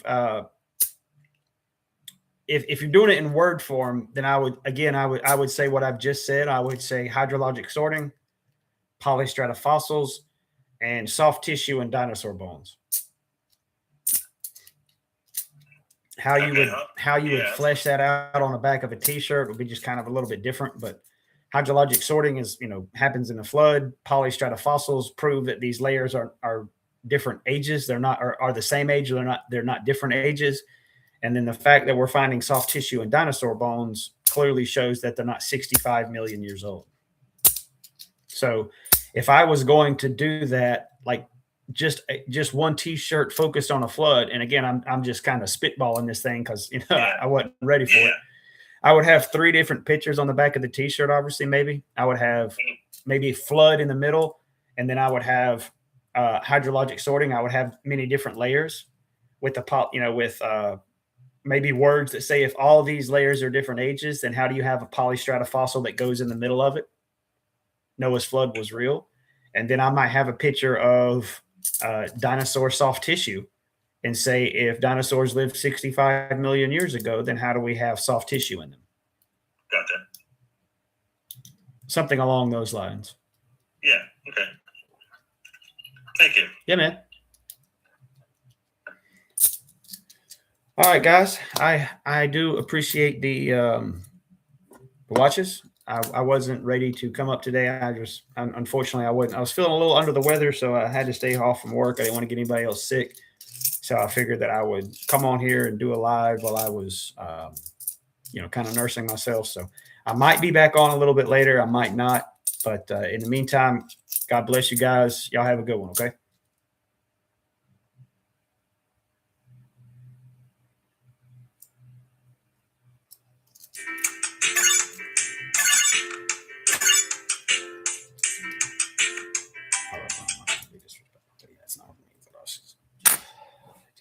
It does say it was destroyed.